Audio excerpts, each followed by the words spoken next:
ஏற்ற காலத்தில் தேவன் உங்களை உயர்த்தும்படிக்கு அவருடைய பலத்த கைக்குள் அடங்கியிருங்கள் அப்படின்னு சொல்லிட்டு 1 பேதுரு 5ஆம் அதிகாரம் 6ஆம் வசனத்தில் சொல்லப்பட்டிருக்கிறது.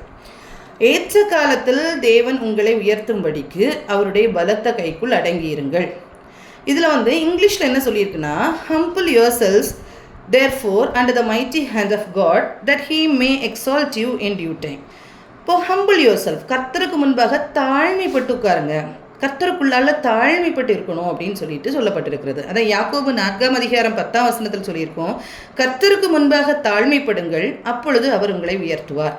அப்போது இந்த தாழ்மையும் கர்த்தர் உயர்த்துகிற காரியமும் எல்லாமே ஒன்றுக்கொன்று இணைந்த ஒரு காரியமாக இருக்கிறது. இப்போ கர்த்தருக்கு முன்பாக நாம் தாழ்மைப்படும் போதும், அதான் கர்த்தருக்குள்ளால நாம் அடங்கி இருக்கிற காரியம்னா, கர்த்தருக்குள்ளால தாழ்மைப்பட்டு இருக்கிற ஒரு காரியம் வரும்போது ஏற்ற நேரத்தில் கர்த்தர் உயர்த்துவார், அப்படிதானே? அப்போது ஏற்ற நேரத்தில் கர்த்தர் உயர்த்தும் போது யோபு சொன்னது மாதிரி, யோபு 42ஆம் அதிகாரம் 2ஆம் வசனத்தில் யோபு சொல்லியிருப்பாரு, தேவரீர் சகலத்தையும் செய்ய வல்லவர், நீர் செய்ய நினைத்தது தடைப்படாது என்பதை அறிந்திருக்கிறேன். கர்த்தர் என்ன செய்ய நினைக்கிறாரோ அது என்ன செய்யாது, தடைப்படாது. ஆனால் அவர் ஏற்ற நேரத்தில் அதை செய்வார். அப்போ ஏற்ற நேரத்தில் நம்முடைய வாழ்க்கையில் ஆசீர்வாதங்கள் வரணும் அப்படின்னா நம்ம எப்படி இருக்கணும் அப்படிங்கிறத ஒரு கேரக்டர், பைபிள் கேரக்டர்லேருந்து நம்ம கற்றுக்கொள்ள இருக்கிறோம். சரியா? இப்போ ஏற்ற நேரம் அப்படின்னு சொல்கிறது ஒரு இம்பார்ட்டண்ட் வேர்டு, ஏற்ற நேரம். இப்போ எது ஏற்ற நேரம், எதை நம்ம ஏற்ற நேரம் நினைக்கிறோம், ஆனால் உண்மையிலே ஏற்ற நேரத்தில் கர்த்தர் எப்படி உயர்த்துவார் அப்படிங்கிறது தான் நம்ம இன்னைக்கு கற்றுக்கொள்ள போகிறோம். இப்போ பாருங்கள், முதல்ல கர்த்தர் ஆதி ஏதேனில் கர்த்தர் ஆதியாகமம் 22ஆம் அதிகாரம் 18ஆம் வசனத்தில் சொல்லியிருப்பார், மனுஷன் தனியமாக இருப்பது நல்லதல்ல, ஏற்ற துணையை அவனுக்கு உண்டாக்குவேன் அப்படின்னு சொல்லிட்டு சொல்லுவார். இப்போ ஏற்ற துணையை கர்த்தர் ஆதியாகமத்திலேருந்தே கர்த்தர் என்ன செய்துட்டாரு, ஆரம்பிச்சிட்டாரு. அப்போ ஏற்ற துணை அப்போவுமே என்ன செய்திருக்குது, கர்த்தர் உருவாக்கிக்கிறார். அப்போது ஆதாமுக்கு ஏற்ற துணையாக ஏவாளை உருவாக்கினார் அப்படிங்கிறது நமக்கு தெரியும். அதே மாதிரி நிறைய இடத்துல கர்த்தர் ஏற்ற காலத்தில் செய்கிற காரியங்கள் நமக்கு பைபிளில் குறிக்கப்பட்டிருக்கிறது.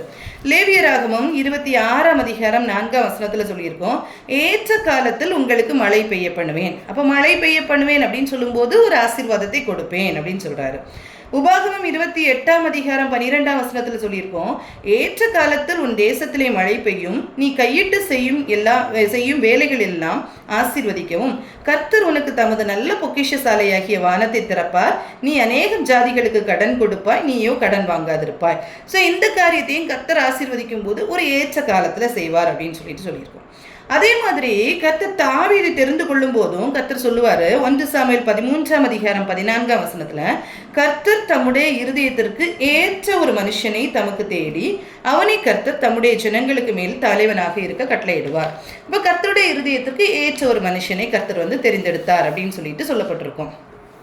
சங்கீதம் 145ஆம் அதிகாரம் 15ஆம் வசனத்தில் சொல்லியிருக்கோம், எல்லா ஜீவன்களின் கண்களும் உம்மை நோக்கி கொண்டிருக்கிறது, ஏற்ற வேளையிலே நீர் அவைகளுக்கு ஆகாரம் கொடுக்கிறீர். இப்போ இந்த உலகத்தில் படைக்கப்பட்ட ஒரு ஜீவன்களும், எல்லா ஜீவன்களும் கர்த்தரை நோக்கி தான் பார்த்து கொண்டிருக்கிறது. அந்த ஜீவன்களுக்கு ஏற்ற நேரத்தில் கர்த்தர் என்ன செய்கிறாரா, ஆகாரம் கொடுக்குறாரா. அப்போது பறவைகள், விலங்குகள் எதுவாக இருந்தாலும் எல்லாத்துக்குமே கர்த்தர் ஒரு நேரத்தை வைத்திருக்கிறார், அதுதான் ஏற்ற நேரம். நீதிமொழிகள் 25ஆம் அதிகாரம் 11ஆம் வசனத்தில் சொல்லப்பட்டிருக்கு, ஏற்ற சமயத்தில் சொன்ன வார்த்தை வெள்ளித்தட்டில் வைக்கப்பட்ட பொற்பழங்களுக்கு சமானம் அப்படின்னு சொல்லியிருக்கு. அப்போ நம்ம பேசுகிற வார்த்தை கரெக்டான நேரத்தில் கரெக்டான வார்த்தைகளை பேசுகிறது, அது ரொம்ப ஒரு ஆசீர்வாதமான ஒரு வார்த்தையாக இருக்கும் அப்படின்னு சொல்லப்படுது. இந்த மாதிரி தான் நம்முடைய வாழ்க்கையிலேயும் கர்த்தர் எதிர்பார்க்கிற காரியம் என்னன்னா, மனம் திரும்புதலுக்கு ஏற்ற கனிகளை கொடுங்கள், மனம் திரும்புதலுக்கு ஏற்ற கனிகளை கொடுங்கள். ஏற்ற கனிகளை நம்ம என்ன, மனம் திரும்புதல் நமக்கு உண்டா இருக்குது அப்படிங்கிறத காமிக்கிறதுக்கு நம்முடைய வாழ்க்கையிலேருந்தும் கனிகள் வெளிப்படணும் அப்படிங்கிறதையும் கர்த்தர் சொல்கிறார். மத்தேயு 3:8 சொல்லப்பட்டிருக்கிறது. அதே மாதிரி தான் நம்ம போன வாரம் படித்தது மாதிரி ஏற்ற சமயத்தில் நம்ம எபிரேயர் 4:16 படித்தோம், ஆதலால் நாம் இரக்கத்தை பெறவும் ஏற்ற சமயத்தில் சகாயம் செய்யும் கிருபை அடையவும் தைரியமாய் கிருபாசன தண்டையிலே சேரக்கடவும். அப்போ கர்த்தரிடத்திலிருந்து அந்த கிருபையை பெற்றுக்கொள்ளுகிறதற்கும் நம்ம என்ன செய்யணும், ஏற்ற சமயத்தில் சகாயம் கிடைக்கிறதற்காக அவருடைய கிருபாசன தண்டையில் நம்ம சேரணும் அப்படின்னு சொல்லியிருக்கோம். அப்போது திருமறையில் ஏற்ற சபையில் உயர்த்தப்பட்ட நிறைய ஒரு மனிதனை குறித்து தான் நம்ம இன்னைக்கு பார்க்க போகிறோம். எல்லாருக்கும் தெரிந்த ஒரு கேரக்டர் தான். அந்த கேரக்டர்லேருந்து நம்ம கற்றுக்கொள்ளுகிற காரியங்கள் என்ன எல்லாருக்கும் தெரிந்த ஒரு கேரக்டர் மொர்தெகாயை குறித்து நம்ம இன்னைக்கு பார்க்க போகிறோம். மொர்தெகாயுடைய வாழ்க்கையில் கர்த்தர் எப்படி செயல்பட்டார், எப்படி அவருடைய வாழ்க்கை கர்த்தருக்கு பிரியமாக இருந்தது, எப்படியெல்லாம் அவர் உயர்த்தப்பட்டார், அவர் அந்த உயர்த்தப்படுகிறதற்கு அவர் எப்படியெல்லாம் வாழ்ந்தார் அப்படிங்கிறத நம்ம என்ன செய்ய போகிறோம்னா கற்றுக்கொள்ள இருக்கிறோம். எல்லாருக்கும் தெரிந்த கதை தான். ஆனாலும் ஒரு விசை கூட நம்ம என்ன செய்வோம்னா அதை ஜஸ்ட் மெடிடேட் பண்ணி பார்ப்போம். நம்முடைய வாழ்க்கையில் அப்படிப்பட்ட காரியங்கள் இருக்கிறதா, நம்ம அதை எப்படி நம்ம அந்த காரியத்தை செய்கிறோம் அப்படிங்கிறத நம்ம இன்னைக்கு கற்றுக்கொள்ளலாம். எல்லாரும் எடுத்து வைத்துக்கொள்ளலாம். எஸ்தர் 2ஆம் அதிகாரத்திலேருந்து நம்ம எடுத்து வைத்துக்கொள்வோம். எஸ்தர் 2ஆம் அதிகாரத்தை நம்ம எடுத்து வைத்துக்கொள்வோம். அப்போ எஸ்தர் புஸ்தகத்தில் என்ன சொல்லப்பட்டிருக்கிறது அப்படின்னா, மொர்தெகாய் யார் அப்படிங்கிறத எஸ்தர் 2ஆம் அதிகாரம் 5 முதல் 7 வரைக்கும் உள்ள வசனங்களில் சொல்லப்பட்டிருக்கிறது. மொர்தெகாய் யார் அப்படின்னா, அப்பொழுது சூசான் அரண்மனையிலே பென்யமீனாகிய கீசின் குமாரன் சீமேயனுடைய மகனாகிய யாவீரின் குமாரனாகிய மொர்தெகாய் என்னும் பேருள்ள ஒரு யூதன் இருந்தான். அப்போ இந்த மொர்தெகாய் யாருன்னா பென்யமீன் கோத்திரத்தை சார்ந்தவர். கீசின் குமாரன் சீமேயின் மகன். கீஸ் யாரு? கீஸ் சவுலுடைய தகப்பன். கீசின் குமாரன் சீமேயின் மகன். அந்த சீமேய் அந்த சவுலின் வம்சத்தில் உள்ளவர். சீமேய்க்கு மகன் யாவீர் அப்படிங்கிறவருக்கு மகன் தான் யாரு? மொர்தெகாய். இப்போ இவர் ஒரு யூதன். இந்த யூதர்கள் என்ன செய்கிறாங்கன்னா பாபிலோன் தேசத்தில் அடிமைகளாக கொண்டு போகப்படுகிறாங்க. அதான் சொல்லியிருக்கோம், அவன் பாபிலோன் ராஜாவாகிய நேபுகாத்நேச்சர் யூதாவின் ராஜாவாகிய எகோனியாவை பிடித்து கொண்டு போகிற போது அவனோட கூட எருசலேமிலிருந்து பிடித்து கொண்டு போகப்பட்டவர்களில் ஒருவனாயிருந்தான். அவன் தன் சிறிய தகப்பன் குமாரத்தியாகிய எஸ்தர் என்னும் மக்சாலை வளர்த்தான். அவளுக்கு தாய் தகப்பன் இல்லை. அந்த பெண் ரூபவதியும் சௌந்தரியம் உள்ளவனுமாய் இருந்தான். அவள் தகப்பனும் அவன் தாயும் மரணமடைந்த போது மொர்தெகாய் அவளை தன் குமாரத்தியாக எடுத்துக்கொண்டாள். அப்போ இந்த மொர்தெகாய் யார் அப்படின்றத சொல்லப்பட்டிருக்கிறது. அந்த மொர்தெகாய் பென்யமீன் கோத்திரத்தார். அவர் ஒரு யூதன். பாபிலோன் தேசத்தில் இப்போ அடிமையாக இருக்கிறாரு. இப்போ பாபிலோன் தேசத்தில் அடிமையாக இருக்கும்போது அவர் என்ன செய்கிறாருன்னா எஸ்தருடைய வளர்ப்பு தந்தையாக இருக்கிறாரு. அப்போ 15ஆம் வசனத்தில் சொல்லப்பட்டிருக்கிறது. 15ஆம் வசனத்தில் மொர்தெகாய் தனக்கு குமாரத்தியை ஏற்றுக்கொண்டவளும் அவள் சிறிய தகப்பனாகிய அபியாயேலின் குமாரத்தியுமான எஸ்தர் ராஜாவினிடத்தில் பிரவேசிக்கிறதற்கு முறை வந்தபோது அவள் ஸ்திரீகளை காவல் பண்ணுகிற ராஜாவின் பிரதானாகிய ஏகாப் நேபித்த காரியமே இல்லாமல் வேறொன்றும் கேட்கவில்லை. எஸ்தருக்கு தன்னை காண்கிற எல்லார் கண்களும் தயவு கிடைத்தது. அப்போ எஸ்தர் ஒரு கைவிடப்பட்ட பெண்ணாக இருக்கிறா. இந்த பெண்ணை கர்த்தருடைய வழியில நடத்தினது யாரு அப்படின்னா இந்த மொர்தெகாய். அப்போ இந்த மொர்தெகாய் எஸ்தரை அவர் சொல் கேட்டபடி, அவர் சொல்லி கொடுக்கிறபடி இந்த என்ன செய்தா வளர்த்திட்டு இருக்கிறாரு. அப்போ எஸ்தர் அப்படிதான் வளர்ந்துட்டு இருந்தான். அப்போ எஸ்தர் தன் அந்நிய தேசமான பாபிலோன் தேசத்துல ராஜாவின் மனைவியாக மாற்றப்பட நமக்கு தெரியும். வஸ்திக்கு பிறகு எஸ்தர் ராஜாத்தியாக மாறுகிறா அப்படிங்கிறது தெரியும். அப்போ இந்த ராஜாத்தியம் ஆன நேரத்துல இந்த மொர்தெகாய் சொல்லுறாரு, இந்த குலத்துல உள்ள பெண் நீ என்னுடைய ரிலேட்டிவ் அப்படிங்கிறத நீ யாருக்கு சொல்ல வேண்டாம், ராஜாவுக்கு சொல்ல வேண்டாம் அப்படின்னு சொன்னார். இது எல்லாமே எல்லா காரியத்திலையும் அவ பாபிலோன் தேசத்துல ராணியாக மாறின போதிலும் இந்த யூதனாகிய இந்த மொர்தெகாய் என்ன சொல்லுகிறாரோ அவர் சொல்றதை கேட்டு அப்படியே என்ன செய்தாரு, வளர்ந்துட்டு இருந்தா இந்த எஸ்தர். அப்போ எல்லா காரியத்திலையும் கீழ்ப்படிந்து வளர்ந்துட்டு இருந்தா இந்த எஸ்தர். அப்போ எஸ்தரை ஒரு நல்ல ஒரு முறையில வளர்த்துட்டு இருந்தவர் தான் இந்த மொர்தெகாய். சரியா? அப்போ இந்த மொர்தெகாய் ஒரு காரியம் மொர்தெகாயுடைய வாழ்க்கையில் நடக்குது அப்படின்னா 2ஆம் அதிகாரம் 21 முதல் 23 வரைக்கும் உள்ள வசனத்தை எடுத்தீங்கன்னா, அந்நாட்களில் மொர்தெகாய் ராஜாவின் அரண்மனை வாசலில் உட்கார்ந்து இருக்கிற போது வாசல் காக்கிற ராஜாவின் 2 பிரதானிகளாகிய பிக்தானும் தேரேசும் வர்மம் வைத்து ராஜாவாகிய அகாசுரின் மேல் கை போட வகை தேடினார்கள். இந்த காரியம் மொர்தெகாய்க்கு தெரிய வந்ததினால் அவன் அதை ராஜாத்தியாக எஸ்தருக்கு அறிவித்தான். எஸ்தர் மொர்தெகாயின் பேரால் அதை ராஜாவுக்கு சொன்னான். அந்த காரியம் விசாரிக்கப்படுகிற போது அது மெய்யென்று காணப்பட்டது. ஆகையால் அவர்கள் இருவரும் மரத்திலே தூக்கி போடப்பட்டார்கள். இது ராஜ சமூகத்தின் நாளாகம புஸ்தகத்தில் எழுதப்பட்டிருக்கிறது.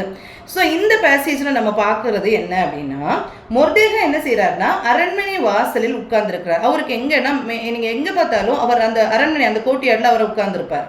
அந்த அரண்மனை வாசல்ல உட்கார்ந்துருக்கிறதா இவருடைய வேலை. அப்போ அந்த வாசல்காருக்கு அந்த ராஜாக்க 2 பிரதானிகள் என்ன செய்யறாங்கன்னா ராஜாவை கொன்று போடணும் அப்படின்னு சொல்லிட்டு அவங்க திட்டம் பண்ணுறாங்க. இந்த திட்டம் பண்ணுறத யாருக்கு அறிவிக்கிறான்னா எஸ்தருக்கு அறிவிக்கிறாங்க. இந்த எஸ்தருக்கு அறிவிக்கும் போது எஸ்தர் அதை ராஜாவுக்கு அறிவிக்கும் போது அதை விசாரிக்கிறாங்க. இது உண்மைதான் அப்படின்னு சொல்லிட்டு சொல்லப்படுது. இந்த நேரத்தில் என்ன ஆகுதுன்னா அதை அவர்களை தூக்கி போடுறாங்க. இதுக்கப்புறம் நீங்கள் பார்த்தீங்கன்னா ஒரு ராஜாவின் உயிரை காப்பாற்றின மொர்தெகாய். ஆனால் ராஜாவின் உயிரை காப்பாற்றின மொர்தெகாய்க்கு எந்த ஒரு ரிவார்டும் கொடுக்கப்படலை, எந்த ஒரு மேன்மையான காரியங்களும் அவருக்கு கொடுக்கப்படலை. ஆனால் அது என்னைக்கும் டெய்லி ரிப்போர்ட் எழுதுறது மாதிரி நாடகம புஸ்தகத்தில் என்ன செய்திருக்கான், இது எழுதப்பட்டிருக்கிறது. ஆக்சுவலாக நார்மலாக நம்ம பார்த்தோன்னா ஒரு ராஜாவுக்கு ஒரு காரியம், ஒரு நல்ல ஒரு காரியம் செய்தோமானால், அதுவும் இது ராஜாவோட உயிர் சம்பந்தப்பட்ட காரியம், இந்த ஒரு காரியத்தை அவர் செய்யும் போது கண்டிப்பாக என்ன செய்திருப்பாங்க, நல்ல ஒரு ரிவார்டு கொடுத்துருப்பாங்க, அப்படி தானே? அந்த ரிவார்டை கொடுத்துருப்பாங்க. ஆனால் இந்த இடத்துல அவருக்கு எந்த ரிவார்டுமே கொடுக்கல. அவர் எந்த ரிவார்டும் கொடுக்கனாலும் அவர் எக்ஸ்பெக்டும் பண்ணலை. இந்த இடத்துல அவர் என்ன செய்யலைன்னா எந்த ரிவார்டையும் அவர் எக்ஸ்பெக்ட் பண்ணலை. இதுதான் ஃபர்ஸ்ட் கேரக்டர். இந்த இவரோட ஃபர்ஸ்ட் கேரக்டர் என்ன அப்படின்னா, மொர்தெகாயோட நல்ல குணங்களில் இதுதான் ஃபர்ஸ்ட் குணம். நம்ம ஒரு நல்ல காரியம் செய்கிறோம், நம்ம மற்றவங்களுக்கு ஒரு நல்ல காரியம் செய்கிறோம் அப்படின்னு சொல்லும்போது நம்ம எந்த எதிர்பார்ப்பும் நம்மக்கிட்ட இருக்கக்கூடாது அப்படிங்கிறத நம்ம மொர்தெகாயோடைய வாழ்க்கையில் நம்ம கற்றுக்கொள்கிறோம். அப்போ இவர் என்ன செய்கிறாருன்னா, இந்த இன்சிடென்ட் முடிஞ்ச பிறகு இந்த அரண்மனை இடத்துல ஒரு புதிய ஒரு மாற்றம் நடக்குது. என்னன்னா, அடுத்த அதிகாரத்தில் ஃபர்ஸ்ட் வசனங்களை பாருங்க. இந்த நடவடிக்கைகளுக்கு பின்பு ராஜாவாகிய அகாஸ்வேரு அம்முதாத்தாவின் குமாரனாகி ஆமான் என்னும் ஆகானியனை மேன்மைப்படுத்துகிறான்.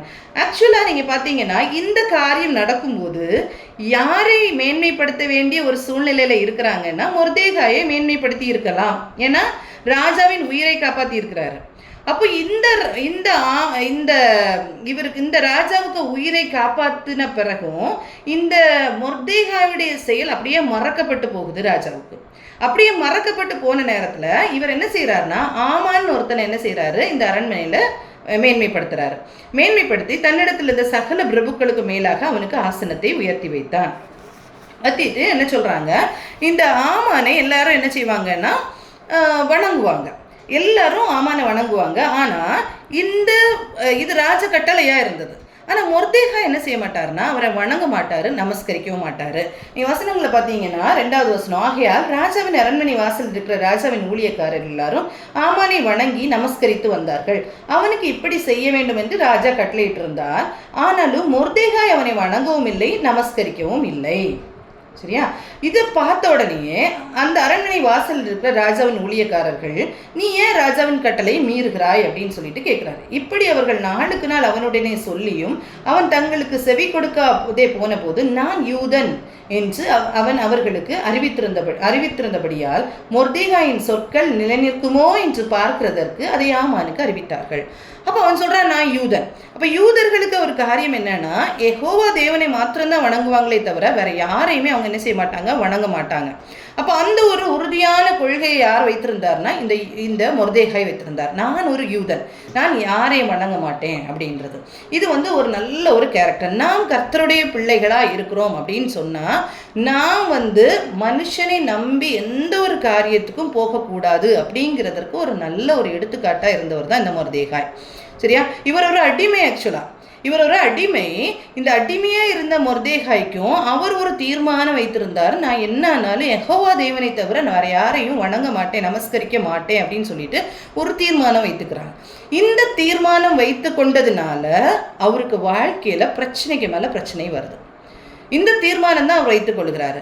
அப்போது கர்த்தருடைய பிள்ளைகள் கர்த்தருக்கு வைராக்கியமாக நிற்கும் போது பிரச்சனை வருமானு கேட்டால் கண்டிப்பாக வரும். நமக்கு பிரச்சனைகள் மாம்சத்தோடும் இரத்தத்தோடும் நமக்கு போராட்டம் அல்ல, ஆனால் அந்தகார லோகாதிபதிகளோடு நமக்கு போராட்டம் உண்டு. அப்போ அந்த சத்ருவாகிய சாத்தானுக்கு யார் இடம் கொடுக்குறாங்களோ அவர்கள் மூலமாக பிரச்சனைகள் வரும். அப்படித்தானே? ஒரு பிசாசுக்கு இடம் கொடுத்தால் பிசாசு ஒரு மனுஷனுக்குள்ளாலே இருந்து செயல்படுவான். கர்த்தருக்கு இடம் கொடுத்தால் கர்த்தர் ஒரு மனுஷனுக்குள்ளாலே இருந்து செயல்படுவான். யாருக்கு இடம் கொடுக்குறோம் அப்படிங்கிறது நம்முடைய கருத்துல தான் இருக்கிறது. அப்படித்தானே? அப்போ இந்த ஆமான் என்ன தீர்மானம் பண்ணிக்கிறாரு? ஃபர்ஸ்ட் அவரோட கேரக்டர் எந்த எக்ஸ்பெக்டேஷனும் இல்லை. எந்த ஒரு எக்ஸ்பெக்டேஷனும் அவர்கிட்ட இல்லை. அவர் நன்மை செய்த பிறகும் அதற்காக சம்திங் கிடைக்குமா அப்படிங்கிறத அவர் எதிர்பார்க்கவே இல்லை. இந்த ஒரு காரியம். ரெண்டாவது நீங்கள் பார்த்தீங்கன்னா, நான் யாரையும் என்ன செய்ய மாட்டேன், தொழுது கொள்ள மாட்டேன், வணங்க மாட்டேன் அப்படின்னா, இந்த மனுஷன் இந்த ஆமானை மேன்மைப்படுத்தும் போது, ஆமானை வணங்கும் போது அவர்கிட்டேருந்து ஏதாவது கிடைக்குமா? எதுவுமே இல்லை. நான் ஒரு யூதன், நான் கர்த்தரை மாத்திரம் தான் சேவிப்பேன் அப்படிங்கிறதுல அவர் ரொம்ப ஸ்ட்ராங்காக இருந்தார். இதனால தான் அவருக்கு பிரச்சனையே வருது.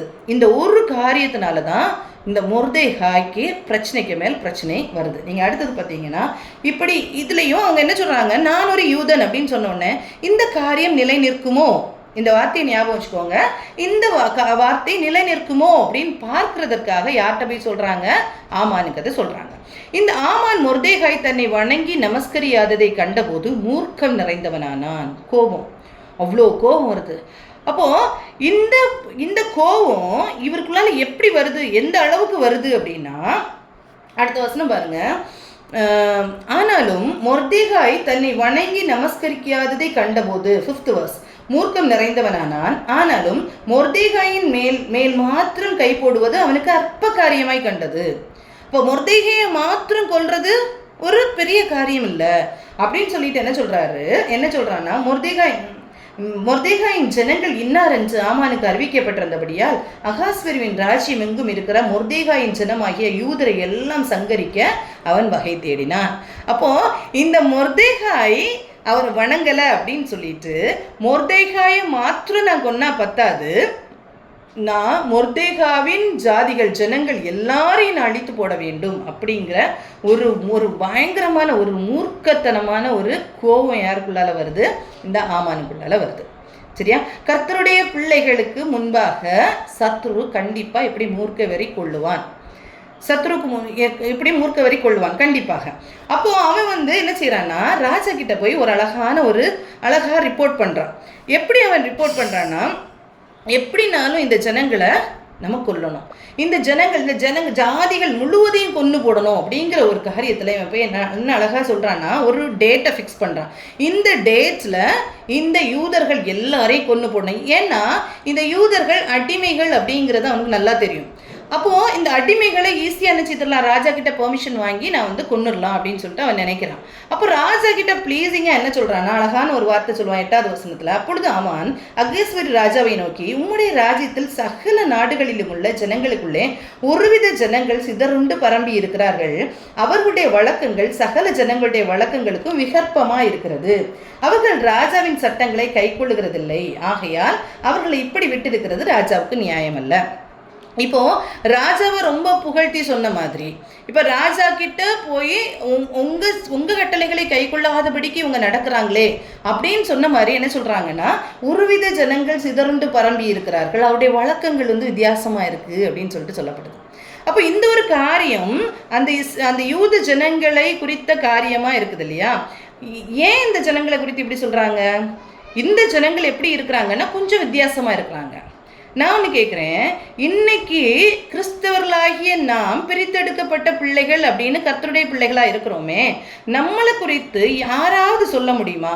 இவங்க ஒரு கூட்டம் வாழுகிறாங்க, இவங்க இப்படி வித்தியாசமாக இருக்கிறாங்க இந்த உலகத்தை விட அப்படின்னு சொல்லிட்டு ஒரு காரியத்தை சொல்ல முடியுமா? அப்படி நம்முடைய வாழ்க்கை இருக்கா அப்படிங்கிறத நம்ம சிந்தித்து பார்ப்போம். அன்னைக்கு ஒரு ஆமான் இதை ஒரு சாட்சின்னு கூட சொல்லலாம். நம்ம நினைக்கலாம் ஏற்றி விடுறான்னு சொன்னாலும் இது ஒரு சாட்சி. என்ன சாட்சி? ஒரு விதமான ஜனங்கள் இங்கே இருக்கிறாங்க, அவங்க வித்தியாசமாக இருக்கிறாங்க, உங்கள் சொல்லலாம் கேட்கல அதெல்லாம் சொல்லி அவன் சொல்கிறான். அப்போ இன்னைக்கு நம்மை குறித்து இப்படி ஒரு கூட்ட ஜனங்கள் இருக்கிறாங்க, இந்த ஜனங்கள் அவ்வளோத்துக்கு ஆண்டவருக்குள்ளால இருக்கிறாங்க, அவங்க வித்தியாசமாக இருக்காங்க, நம்ம சொல்கிறதெல்லாம் கேட்க மாட்டாங்க, உலக ஜனங்களை போல அல்ல, இவங்க பிரித்தெடுக்கப்பட்ட ஜனங்களாக இருக்கிறாங்கன்னு நம்மளை குறித்து சொல்ல முடியுமா? நம்ம குறித்து சொல்ல முடியுமா? உலகத்துக்கு ஒத்த வேஷம் தரிக்காதபடிக்கு இருங்கள் அப்படின்னு சொல்லிட்டு வசனம் சொல்லுது இல்லையா? அந்த உலகத்துக்கு ஒத்த வேஷம் தரிக்காதபடிக்கு நம்முடைய வாழ்க்கை இருக்கு அப்படின்னு சொல்லிட்டு நம்மளை குறித்து சொல்ல முடியுமா? அதுதான் பிரித்தெடுக்கப்பட்ட வாழ்க்கை. இந்த ஒரு பிரித்தெடுக்கப்பட்ட வாழ்க்கை நமக்குள்ளால காணப்படுகிறதா? நம் குடும்பத்துக்குள்ளால காணப்படுகிறதா? நம்ம குடும்பத்தைன்னா நம்ம வீடை மட்டும் நம்ம யோசிக்க வேண்டாம், நம்ம குடும்பத்தை பார்த்து சொல்லுவாங்களா இவங்க பிரித்தெடுக்கப்பட்ட ஒரு வாழ்க்கை வாழ்றாங்கன்னு சொல்ல முடியுதா? இந்த உலகத்தில் தான் வாழ்கிறோம். அவங்களும் பாபிலோன் தேசத்தில் அடிமைகளை தான் வாழ்கிறாங்க. ஆனாலும் ஒரு கூட்ட ஜனங்கள் இப்படி இருக்காங்கன்னு சொல்ல முடியுது இல்லையா? அதே மாதிரி ஒரு வாழ்க்கை நமக்குள்ளாலேயும் என்ன செய்யணும், வெளிப்படணும் அப்படிங்கிறத சொல்கிறேன். அதுக்கப்புறம் பாருங்க, ராஜாவுக்கு சம்மதியானால் அவர்களை அழிக்க வேண்டும் என்று எழுதி அனுப்ப வேண்டியது. அப்பொழுது நான் ராஜாவின் கஜாமினாலே கொண்டு வந்து செலுத்த 10,000 தாலந்து வெள்ளியை எண்ணி காரியக்காரன் கையிலே கொடுப்பேன். அப்படி நீங்கள் ஓகேன்னு சொன்னீங்கன்னா நான் என்ன செய்வேன், நான் நான் இவ்வளோ காசு கொடுக்குறேன் அப்படின்னு சொல்லிட்டு அவன் சொல்கிறான். அப்போ எப்படியாவது கொஞ்சம் போட வேண்டும் அப்படிங்கிற ஒரு ஏக்கத்தோடு என்ன செய்கிறான், ராஜாவை ப்ளீஸ் பண்ணி இந்த காரியங்களை செய்கிறாரு. ராஜாவும் என்ன செய்கிறாருன்னா எந்த ஒரு காரியமும் யோசிக்கல. ராஜாவுடைய கண்கள் மறைக்கப்பட்டு இருக்கிறது. அவர் என்ன செய்கிறாருன்னா ஆமான் கிட்ட சொல்கிறாரு, ராஜா தன் கையில் இருந்த தன் முத்திரை அந்த மோதிரத்தை கலற்றி அதை ஆகாரியான அம்மதாத்தாவின் குமாரனும் யூதருக்கு சத்ருமாகிய ஆமானிடத்துல கொடுத்து என்ன சொல்றாரு, நீ உனக்கு என்ன தோணுதோ நீ இதை பார்த்து செஞ்சுக்கோ அப்படின்னு சொல்லிடுறாரு. அப்போ இதை கொடுத்த உடனே என்ன செய்யறாங்க, அந்த உத்தரவை பெற்றுக்கொண்டு அவர் என்ன செய்யறாரு, இந்த டேட்ல யூதர்கள் எல்லாரும் கொல்லப்படணும் அப்படின்னு சொல்லிட்டு அவரு சென்ட் பண்றாரு. அப்படி அந்த ராஜாவின் பிரதானிகள் சம்பிரதிகள் எல்லார்கிட்டையும் என்ன செய்கிறாங்கன்னா இதை கொடுத்து ஆதார் மாதமான 12ஆம் மாதம் 13ஆம் தேதியாகிய நாளிலே சிறியோர் பெரியோர் குழந்தைகள் ஸ்திரீகள் ஆகிய சகல ஊதரையும் அழித்து கொன்று நிர்மூலமாகவும் அவர்களை கொள்ளையிடவும் வேண்டும் அப்படின்னு சொல்லிட்டு ஒரு அழகாக ஒரு நோட்டீஸ் அனுப்பியாச்சு. அப்போது இந்த நோட்டீஸ் அனுப்பப்பட்ட நேரத்தில் எல்லாரும் என்ன செய்கிறாங்கன்னா கலங்குறாங்க. இந்த செய்தியை கேட்டப்போ எல்லாரும் கலங்குறாங்க. யாருக்கும் அறிவிக்கப்படுது, மொர்தேகாய்க்கும் அறிவிக்கப்படுது. அப்போது இந்த காரியம் யாரால வந்தது அப்படின்னா, மொர்தேகாய் யாரை வணங்கலை, ஆமான வணங்காததுனால வந்தது. அப்போ இந்த காரியத்தை கேட்கும்போது எல்லாம் அந்த வசனம் 14, 15 அந்த வசனத்தை வாசிச்சோம்னா, அந்த நாளுக்கு ஆயத்தப்பட்டிருக்க வேண்டும் என்று சகல ஜனங்களுக்கும் கூறி அறிவிக்கிறதுக்காக கொடுக்கப்பட்ட கட்டளை நகல் இதுவே. இது ஒவ்வொரு நாட்டிலும் பிரசித்தம் பண்ணப்பட்டது. ஒவ்வொரு நாடுனா 127 நாடுகளுக்கு ராஜா தான் இந்த அகாஸ்வேரு ராஜா. இந்த 127 நாடுகளிலும் இது என்ன செய்தது, சொல்லப்பட்டது. அந்த அஞ்சற்காரர் ராஜாவின் உத்தரவினால் தீவிரமாய் புறப்பட்டு போனார்கள். அந்த கட்டளை சூசான் அரண்மனையில் பிறந்தது. ராஜாவும் ஆமானும் குடிக்கும்படி உட்கார்ந்தார்கள். சூசான் நகரம் கலங்கிற்று. பாருங்க, ஒரு ஒரு ஒரு ஒரு என்ன சொல்றது, ஒரு அதிகாரத்தில் இருக்கிறாங்க. அந்த அதிகாரத்தில் இருக்கிறவங்க இப்போ என்ன செய்கிறாங்க அப்படின்னா குடிக்கும்படி உட்கார்ந்துருந்தார்கள்.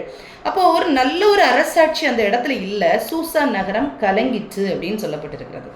அப்போ ராஜாவும் ஆமானும் குடிக்கும்படி உட்கார்ந்து ஆளுகை செய்கிறவர்கள், ஆளுகை பண்ணுகிறவங்களோட அந்த எண்ணங்களும் அவருடைய கேரக்டர்ஸ், அவங்களுடைய செயல்கள் எல்லாமே மோசமாக இருந்த நேரத்தில் அந்த நகரம் முழுவதும் கலங்கி போகிறது. அந்த சட்டமும் எப்படி இருக்குன்னா, யூதர்களுக்கு விரோதமான ஒரு பெரிய சட்டம் அங்கே ஏற்றப்படுது. இந்த காரியத்தை மொர்தேகாய் கேட்டபோது அவருக்கு ரொம்ப கலக்கம், ரொம்ப சங்கடம் வருது. 4th சாப்டர்ல 1st verseல சொல்லியிருக்கு, நடந்த யாவற்றையும் மொர்தேகாய் அறிந்தபோது மொர்தேகாய் தன் வஸ்திரங்களை கிழித்து ரெட்டுடுத்தி சாம்பல் போட்டுக்கொண்டு நகரத்தின் நடுவே புறப்பட்டு போய் துயரமுள்ள மகா சத்தத்துடனே அலறிக்கொண்டு ராஜாவின் அரண்மனை வாசல் முகப்பு மட்டும் வந்தான். ஏன்னா அந்த ரெட்டுடுத்தி கொண்டு ராஜாவுடைய அரண்மனைக்குள்ளால என்ன செய்யக்கூடாது, வாசலுக்குள்ளால பிரவேசிக்க யாருக்கும் உத்தரவு இல்லை அப்படின்னு சொல்லிட்டு சொல்லப்பட்டிருக்குது. அப்போ இதெல்லாம் கேட்டுட்டு அவர் என்ன செய்யறாருன்னா, தாங்க முடியாம எப்படினாலும் என்னுடைய குலம் முழுவதும் அழிக்கப்படுகிறது அப்படிங்கிற ஒரு எண்ணத்தோடு, அந்த ஒரு பகாரத்தோடு அவர் என்ன செய்யறாருன்னா அரண்மனை முற்றத்துக்கு ஓடி வராரு. அரண்மனை முற்றத்துக்கு ஓடி வந்து என்ன செய்யறாருன்னா, இந்த நீங்க 4ஆம் அதிகாரத்தை வாசிச்சு பார்த்தீங்கன்னா எஸ்தரை எச்சரிப்பார். எஸ்தர் கிட்ட சொல்லுவார், இந்த இப்படி ஒரு காரியம் நடக்க போகுது, நீ ராஜாவிடத்துல போய் பேசு அப்படின்னு சொல்லுவார். ஆனா எஸ்தர் என்ன சொல்லுவாங்க, அவங்களுடைய சூழ்நிலை இன்னொரு சூழ்நிலை. ராஜா அழைக்காதபடிக்கு நான் என்ன செய்ய முடியாது, போக முடியாது. 6 மாத காலம் ராஜா என்னை அழைக்கவே இல்லை, நான் எப்படி போக முடியும் அப்படின்னு கேட்குறாங்க. அப்போ அப்படி கேட்கும்போது இவர் எச்சரிக்கிறாரு, இன்னைக்கு நீ போகலன்னா யூதருக்கு ரட்சிப்பு வேற ஒரு இடத்துல இருந்து வரும், அன்னைக்கு நீயும் உன் தகப்பன் வீட்டாரும் அழிந்து போவீர்கள் அப்படின்னு எச்சரித்து விட்டு அவர் என்ன செய்வாருன்னா போவார். இதை கேட்டு இந்த எஸ்தர் ராஜாத்தி என்ன செய்வாங்க, தன்னுடைய தாதிமாரோடு சேர்ந்து உபவாசித்து ஜெபிப்பாங்க. அப்போ உபவாசம் பண்ணுவாங்க. அப்போ இந்த ஒரு நல்ல குணங்களோடு வளர்க்கப்பட்டது தான் இந்த எஸ்தர். அப்போ இந்த குணங்கள் எல்லாம் கொடுத்து, இதெல்லாம் சொல்லி கொடுத்து கற்றுக் கொடுத்து வளர்த்தது யாருன்னா மொர்தேகாய். அப்போ அவ்வளோ ஒரு ஆண்டவரோட பக்தி உள்ள ஒரு மனுஷனாக இருந்தவர் தான் இந்த மொர்தேகாய். அப்போ அவ்வளோ தெளிவான ஒரு உறவு அவர்கிட்ட இருந்துச்சு, ஆண்டவரோட ஒரு உறவு இருந்துச்சு. அதனால தான் எஸ்தரையும் அப்படியே வளர்க்கிறாரு. எஸ்தரும் என்ன செய்யறா, வேற வழி இல்லை அப்படிங்கிற நேரத்தில் கர்த்தரை நோக்கி கூப்பிடுறா, என்ன ஆனாலும் பரவாயில்ல. என்னன்னா அந்த ஒரு ஆத்தும பாரத்தை யாருக்குள்ள புகட்டுறாங்கன்னா எஸ்தருக்குள்ளால. எஸ்தர் வந்து அரண்மனைக்குள்ளால வந்துட்டு அவங்க சொல்றது அவங்க நியாயம்தான். என்ன சொல்றாங்க, நான் அழைக்கப்படலை, நான் போக முடியாது அப்படின்னு சொல்றாங்க. ஆனா இவர் என்ன சொல்றாரு, யூதருக்கு ரட்சிப்பு வேற ஒரு இடத்துல இருந்து வரும், எப்படியாவது வரும் அப்படின்னு சொல்லிட்டு அவர் அந்த எஸ்தரை எச்சரித்து, நீ இந்த காரியத்தை கண்டிப்பா செய்யணும் அப்படின்னு சொல்லிட்டு எச்சரிக்கிறாங்க. அப்படி எச்சரிக்கும் போது என்ன செய்யறாங்க, இந்த காரியங்கள் எல்லாம் நடைபெறுது. எஸ்தரும் என்ன செய்யறாங்க, அலர்ட் ஆயிக்கிறாங்க. எஸ்தரும் அதை கேட்டுக்கிறாங்க. அதை கேட்டுக்கிற ஒரு இருதயம் எஸ்தருக்கு வந்துடுச்சு. அப்போ எஸ்தர் வந்து அப்படியே அவர் அரண்மனையில் இருந்தால் கூட, ஒரு மேன்மையான ஒரு இடத்துல போனால் கூட அந்த மொர்தேகாய் சொல்லுகிற வார்த்தைகளை கேட்டு வளர்ந்தாங்க. ஏன்னா அங்கே ஒரு நன்மையான காரியம் மொர்தேகாயிட்டேருந்து வரும் அப்படிங்கிறது அவங்களுக்கு நல்லா தெரியும். இனி வந்து எஸ்தர் 5ஆம் அதிகாரம் 12ஆம் வசனம் 13ஆம் வசனம் அதை வாசிச்சு பாருங்க. பின்னையும் ஆமான் ராஜஸ்திரீயாகிய எஸ்தரும் தான் செய்த விருந்துக்கு ராஜாவுடனே என்னை தவிர வேறு ஒருவரையும் அழைக்கவில்லை. இப்போ இதுக்குள்ளால என்ன நடக்குது அப்படின்னா, இந்த உபவாசம் முடியுது. இந்த உபவாசம் முடிஞ்ச உடனே அவங்க என்ன செய்யறாங்கன்னா, ராஜா கிட்ட போய் சொல்லணும். அப்போ ராஜா கிட்ட போய் பெர்மிஷன் கேட்கறதுக்கு போறாங்க. அங்க போகும்போது கர்த்தருடைய கண்கள்ல தயவு, அந்த ராஜாவின் கண்கள்ல தயவு கிடைக்குது. அவர் பொற்செங்கோலை நீட்டுறாரு. அதை தொட்டுட்டு அவங்க என்ன செய்யறாங்க, உள்ள வராங்க.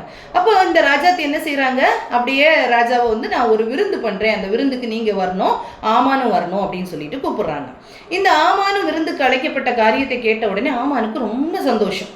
இந்த ஆமானுக்கு ரொம்ப சந்தோஷம். அப்போ ராஜாவை தவிர, ராஜாவையும் என்னையும் தவிர யாரையுமே கூப்பிடல அப்படின்னு சொல்லிட்டு அந்த சந்தோஷத்துல இந்த ஆமான் என்ன செய்யறாருன்னா வராரு. ஆனாலும் இந்த ஆமானுக்கு என்னன்னா, அவருக்கு என்ன கோபம் அப்படின்னா, அந்த சந்தோஷத்துல அவர் வெளியில இறங்கி வராரு. ஆனா இந்த அரண்மனை வாசல்ல இருக்கிற இந்த மொர்தேகாய் என்ன செய்யல, வணங்கல அப்படின்ற. இப்போ 5ஆம் அதிகாரம் 13ஆம் வசனம். ஆனாலும் அந்த யூதனாகிய மொர்தேகாய் ராஜாவின் அரண்மனை வாசலில் உட்கார்ந்திருக்கிறதை நான் காணும் அளவும் அவையெல்லாம் எனக்கு ஒன்றுமில்லை என்றான். என்ன சொல்றான்னா, இவர் வீட்டில் வந்து சொல்றாரு, ராஜாத்தி என்ன வந்து கூப்பிட்டுருக்காங்க, இப்போ மேன்மை கிடைக்குது, இப்போ மொர்தேகாய் உயர்த்தப்பட வேண்டும் அப்படிங்கிற ஒரு சூழ்நிலை இருக்குது நம்முடைய பார்வையில். ஆனால் மொர்தேகாய்க்கு எந்த ஒரு மேன்மைகளும் கொடுக்கப்படலை. யார் உயர்த்தப்படுகிறார், ஆமான் உயர்த்தப்படுகிறாரு. ஆமானுக்கு என்ன கேட்குறாரோ எல்லாமே கொடுக்கப்படுது, எல்லா காரியங்களும் அவருக்கு கொடுக்கப்படுது. அவருடைய கை ஓங்கி நிற்குது. அவருடைய கை ஓங்கி, இப்படிதான் சில நேரத்தில் சத்ருவின் கை ஓங்கி நிற்கும். கர்த்தருடைய பிள்ளைகளுக்கு விரோதமாக சத்ருவின் கை ஓங்கி நிற்கும். அந்த நேரத்துல மொர்தேகாய் செய்தது மாதிரி நாம் செய்ய வேண்டிய காரியம் என்னன்னா, கர்த்தருடைய பிள்ளைகள் சேர்ந்து கர்த்தருடைய பாதத்துல தங்களை தாழ்த்துகிறது தான் வேலை. மாம்சத்துல போராடி ஜெயிக்கவே முடியாது அப்படிங்கிறத நம்ம இந்த இடத்துல கற்றுக்கொள்ள அவசியமா இருக்கும். மாம்சத்துல போராடி நம்ம என்ன செய்ய முடியாது, ஜெயிக்கவே முடியாது. மொர்தேகாயும் அந்த யூத ஜனங்களும் எஸ்தரும் அவருடைய தாதிமாரும் எல்லாரும் சேர்ந்து எந்த மாம்ச பிரகாரமான போராட்டங்களும் போராடவே இல்லை. அப்படியே போய் அடங்கி போய் என்ன செய்யறாங்கன்னா, கர்த்தருக்கு முன்பாக தங்களை தாழ்த்துகிறாங்க. கர்த்தருக்கு முன்பாக தாழ்த்துகிறது தான் ஏற்ற சமயத்துல உயர்த்துகிறதற்குள்ள ஒரு ஃபர்ஸ்ட் காரியமே அதுதான், கர்த்தருக்கு முன்பாக தாழ்த்துகிறது. இவங்க செஞ்ச காரியம் என்னன்னா, அப்படியே இருந்துட்டு கர்த்தருக்கு முன்பாக தங்களை தாழ்த்து கொண்டு இருக்கிறாங்க. ஆனா இந்த ஆமானுடைய கை ஓங்கி கொண்டே இருக்கிறது. இவங்க தாழ்த்துறாங்க, ஆமானுடைய கை ஓங்கி கொண்டே இருக்கிறது. அப்போ ஆமான் இன்னும் சொல்றான், இன்னும் என்ன சொல்றாருன்னா, அரண்மனை வாசல்ல உட்கார்ந்து இருக்கிறதை நான் காணும் அளவும் அவையெல்லாம் எனக்கு ஒன்றுமில்லை என்றான். அப்பொழுது அவன் மனைவியாகிய சிரேஷும் அவனுடைய சிநேகிதர் எல்லாரும் அவனை பார்த்து 50 முழ உயரமும் ஒரு தூக்குமரமும் செய்யப்படவேன். இப்ப பாருங்க, இவனோட ஆலோசனை கொடுக்கிறவர்கள் யாருடைய, இதுல நீங்க 2 பேரையும் பேரலா பார்த்துக்கோங்க. நம்ம வந்து எனிமியோட இதையும் பார்த்துக்கணும், மொர்தேகாயுடைய காரியம் பார்த்துக்கணும். இப்ப ஆமானுடைய வாழ்க்கையில அழிவு எப்படி வருது, ஃபைனலாக நமக்கு தெரியும், எல்லாருக்கும் தெரிந்த காரியம் தான். மொர்தேகாய் உயர்த்தப்பட போறாரு, ஆமான் வந்து தாழ்த்தப்பட போறாங்கிறது தெரியும். இப்போ இந்த இடத்துல ஆமானுடைய காரியத்தையும் நீங்க பார்த்துக்கலாம், மொர்தேகாயுடைய காரியத்தையும் பார்த்துக்கலாம். நம்ம ஒரு ஆமானுடைய செயல்ல நம்ம ஈடுபட்டோமானால் நமக்கும் தாழ்வு உண்டு. மொர்தேகாயை போல நம் கர்த்தருக்கு முன்பாக நம்ம தாழ்த்துவோமானால் நமக்கும் உயர்வு உண்டு. சரியா? சோ ஆமானின் மனைவி மற்றும் சிநேகிதருடைய ஆலோசனை யாருக்கு கிடைக்குது, இந்த ஆமானுக்கு கிடைக்குது. அப்போ 5ஆம் அதிகாரம் 14ஆம் வசனத்துல அவங்க என்ன சொல்றாங்க, இந்த காரியத்தை போய் ஆமான் சொன்ன உடனேயே 50 முழ உயரமான ஒரு தூக்கு மரம் செய்யப்பட வேண்டும், அதிலே மொர்தேகாயை தூக்கி போடும்படி நாளைய தினம் நீ ராஜாவுக்கு சொல்ல வேண்டும், பின் விருந்துக்கு போகலாம் என்று ஆலோசனை கொடுக்குறாங்க. இப்போ ஃபர்ஸ்ட் நீங்க என்ன செய்யுங்க, ஃபர்ஸ்ட் ஒரு தூக்கு மரத்தை செய்வோம், அதுக்கப்புறம் விருந்துக்கு போகலாம் அப்படின்னு சொல்லிட்டு சொல்றாங்க. பாருங்க, இந்த காரியம் ஆமானுக்கு நன்றாய் கண்டதினால் தூக்கு மரத்தை செய்வித்தான். இந்த காரியம் அவனுக்கு நஞ்சாய் கண்டது அப்படின்னு சொல்லிட்டு சொல்லப்பட்டிருக்கிறது. ஏன் அவருக்கு நஞ்சாய் கண்டது? நீதிமொழிகள் 14ஆம் அதிகாரத்தை எடுத்து பாருங்க. நீதிமொழிகள் 14ஆம் அதிகாரம் 16, 17 அந்த வசனத்தை இங்கே எடுத்தீங்கன்னா, நீதிமொழிகள் 14ஆம் அதிகாரம் 16, 17.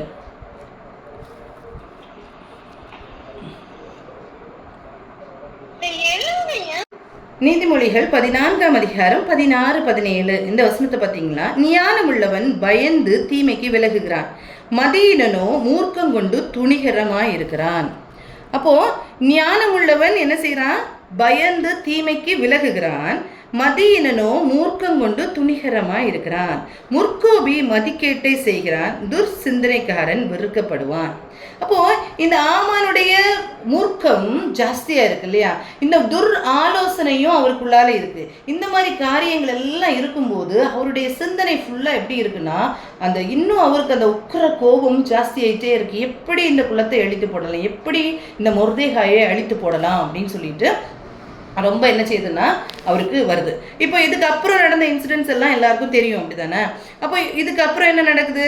இவர் அங்கே போகிறாரு, அரண்மனை வாசலுக்குள்ளால போகிறாரு. ராஜாவுக்கு என்ன செய்யலை, வாசலுக்குள்ளால போகலாம் அப்படின்னு நினைக்கிறார். ஆனால் அந்த நைட்டு ராஜாவுக்கு தூக்கம் வரலை. இப்போ எஸ்தர் 6ஆம் அதிகாரத்தை நம்ம எடுத்துக்கொண்டோன்னா, இப்போதான் மொர்தேகாய்க்கு கர்த்தர் ஆசீர்வதிக்க ஆரம்பிக்கிறார். மொர்தேகாயுடைய வழியில கர்த்தர் வாழ்க்கையில கர்த்தர் வெளிப்பட ஆரம்பிக்கிறார். அந்த ராத்திரியில இந்த ஆமான் எப்படி மொர்தேகாயை கொல்றதுக்கு 50 முழம் உயரத்துல தூக்கு மரத்தை செய்தாரோ, அதே நைட்டு என்ன செய்யறார்? ராஜாவுக்கு தூக்கம் வரல.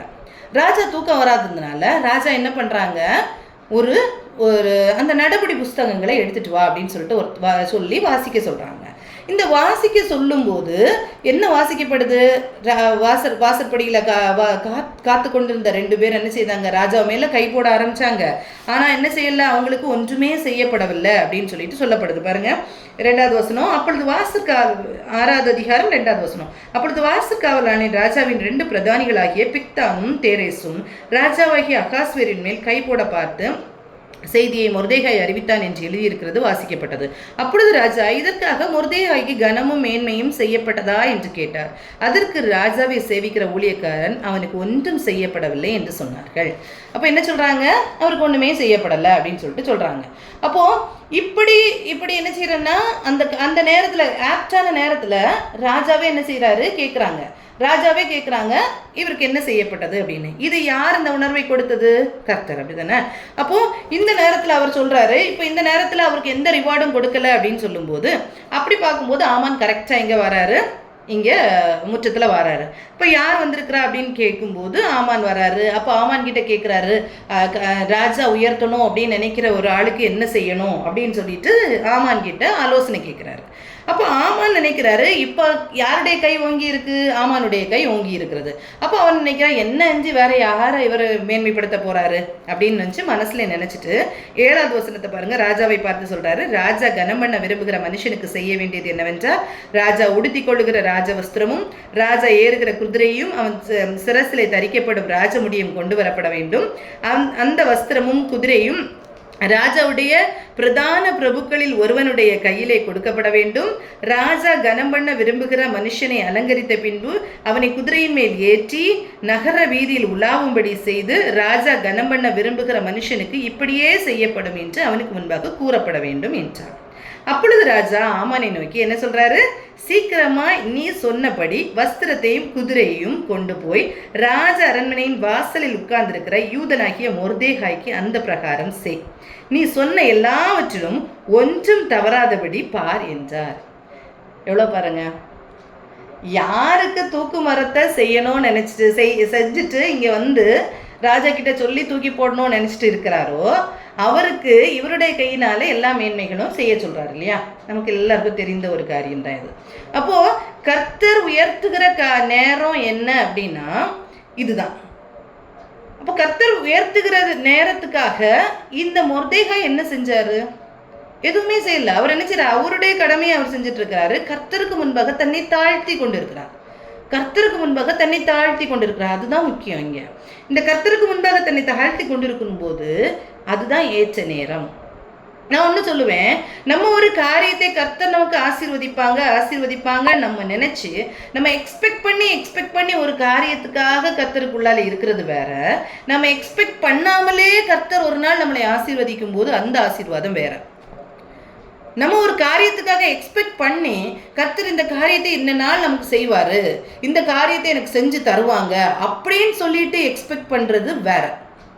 ஆனால் எக்ஸ்பெக்டே பண்ணாமல், எதுவுமே கர்த்தர்கிட்ட எக்ஸ்பெக்ட் பண்ணாமல் கர்த்தரிடத்தில் தாழ்மையாக நம்ம இருக்கும்போது அதுதான் ஏற்ற நேரம். புரியுதா? நம்ம இன்னைக்கு இந்த ஆசீர்வாதத்தை கர்த்தர் தருவார், இந்த ஆசீர்வாதத்தை நோக்கி நம்ம கர்த்தருக்கு முன்பாக நம்ம தாழ்மைப்படுத்திட்டு இருக்கிறது வேற. நம்ம எதுனாலும் நம்ம செய்ய வேண்டியது கர்த்தருக்கு முன்னால் நம்மளை தாழ்மைப்படுத்துகிறது மாத்திரம்தான். எது ஏற்ற நேரம்ங்கிறது கர்த்தருக்கு தெரியும். ஏன் நான் சொல்றேன்னா, ஒரு காரியத்தை குறித்து இந்த நாள்ல இந்த ஆசீர்வாதம் நடக்கும், இதுக்குள்ளால இந்த ஆசீர்வாதம் நடக்கும் அப்படிங்கிற ஒரு எதிர்பார்ப்போடு நாம் கர்த்தரிடத்துல காத்திருப்போமானால், ஒருவேளை அந்த ஆசீர்வாதம் நடக்காம இருக்கும்போது நாம் வஞ்சிக்கப்படுகிறதற்கு அது சாத்தானுக்கு நம்ம இடம் கொடுக்குற ஒரு இடமா போயிடும். நமக்கு ஈஸியாக நம்ம சோர்ந்து போகிற ஒரு சூழ்நிலையாக வரும். ஏன்னா நம்ம எக்ஸ்பெக்ட் பண்ணுறோம் ஒரு காரியத்தை எக்ஸ்பெக்ட் பண்ணும்போது அது நடக்கும்னு நினச்சி நம்ம கர்த்தரை நோக்கிட்டே இருந்தோம்னா அது நடக்காத நேரம் நமக்கு கண்டிப்பாக சோர்வு வரதான் செய்யும். அந்த சோர்வுக்குள்ளே நம்ம போகாமல் இருக்கிறதுக்கு, ஏன்னா சத்துரு எப்படி போராடுவான்னா, இந்த காரியம் நமக்கு நடக்கக்கூடாதபடிக்கு தான் சத்துரு போராடுவான். அப்போ நம்ம ஒரு காரியத்தை ஃபோக்கஸ் பண்ணி நமக்கு நித்திய ஜீவனை தவிர வேற எந்த உலகத்தின் காரியத்தையும் ஃபோக்கஸ் பண்ணி நம்ம கர்த்தருக்கு காத்திருப்போமானால் அது கர்த்தருக்கு ஏற்ற நேரம்னு நான் சொல்ல மாட்டேன். கர்த்தர் உயர்த்துகிற நேரம், ஏற்ற நேரம் எது அப்படின்னா, நம்ம கர்த்தருக்கு முன்னால் தாழ்த்தும் போது கர்த்தரா நமக்காக எழும்புவார் தெரியுமா, அதுதான் ஏற்ற நேரம். அந்த ஏற்ற நேரத்தை யாராலும் தடுக்க முடியாது. அப்படிப்பட்ட ஒரு நேரத்துக்காக தான் நம்ம என்ன செய்யணும்னா, கர்த்தருக்கு முன்பாக நம்மளை தாழ்மைப்படுத்தணும்.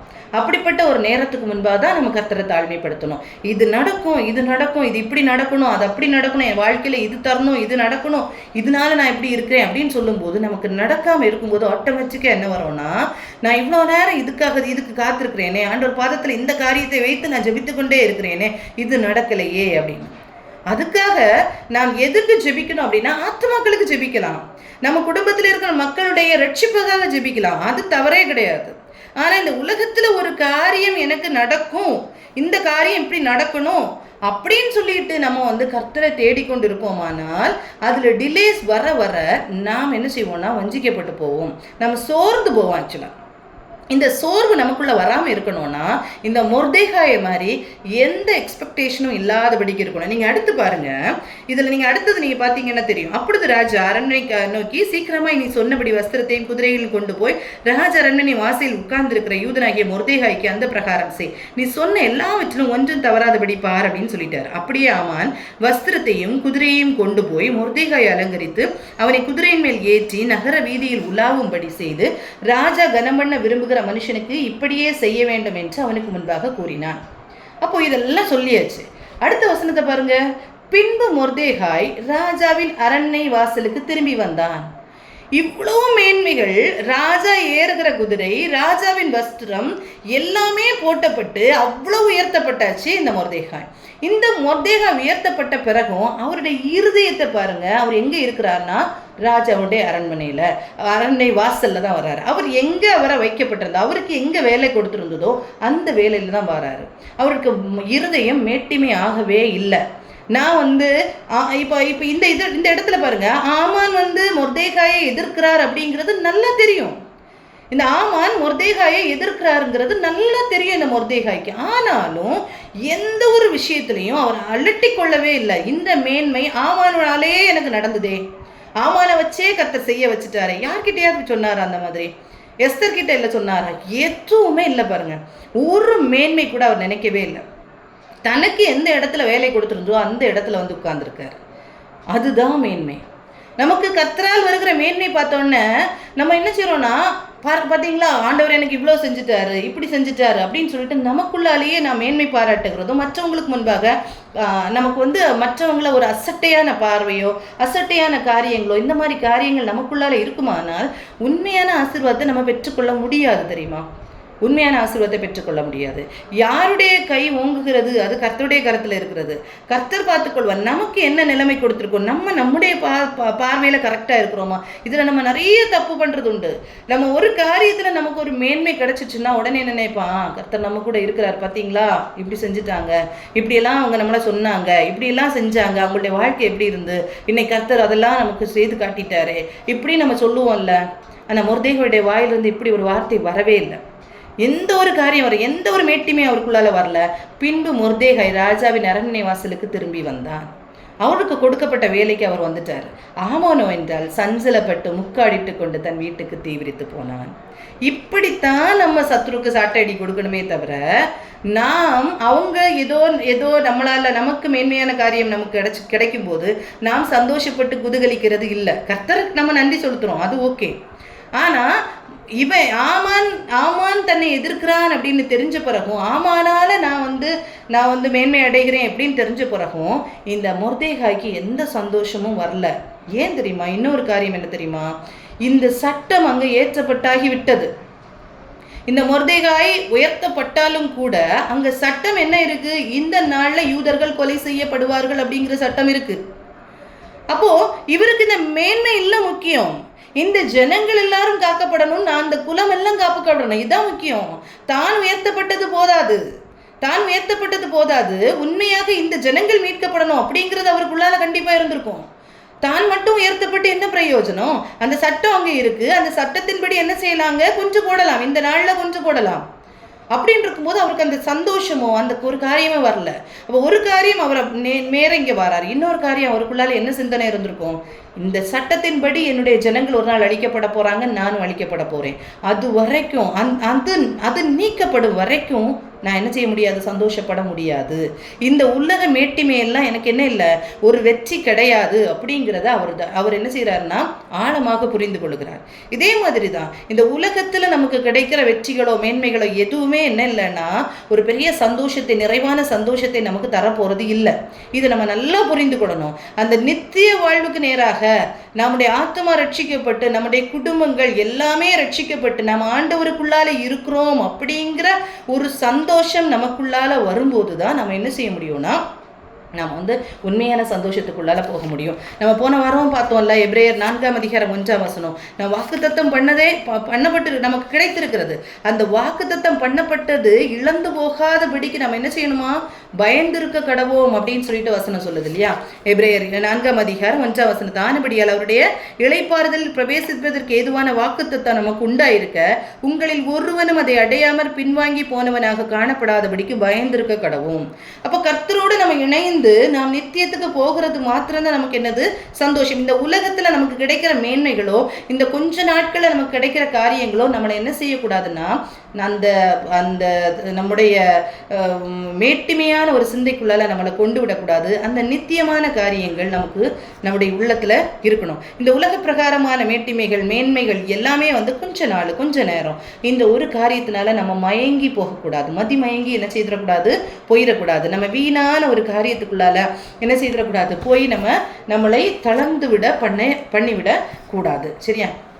இப்போ பாருங்க, இப்படி இருக்கும்போது அவர் வீட்டில் வர்றாரு, ஆமான் வீட்டுக்கு வர்றாரு. ஆமான் தனக்கு நேரிட்ட எல்லாவற்றையும் தன் மனைவியாகி சுரேஷுக்கும் தன் சிநேகிதர் எல்லாருக்கும் அறிவித்த போது அவனுடைய ஆலோசனைக்காரரும் அவன் மனைவியாகி சுரேஷும் அவனை பார்த்து, மொர்தேகாய்க்கு முன்பாக நீர் தாழ்ந்து போக தொடங்கினீர், அவன் யூத குலமானால் நீர் அவனை மேற்கொள்ளாமல் அவனுக்கு முன்பாக தாழ்ந்து போவது நிச்சயம் என்றார்கள். இது ஒரு நல்ல ஸ்டேட்மெண்ட் இல்லை?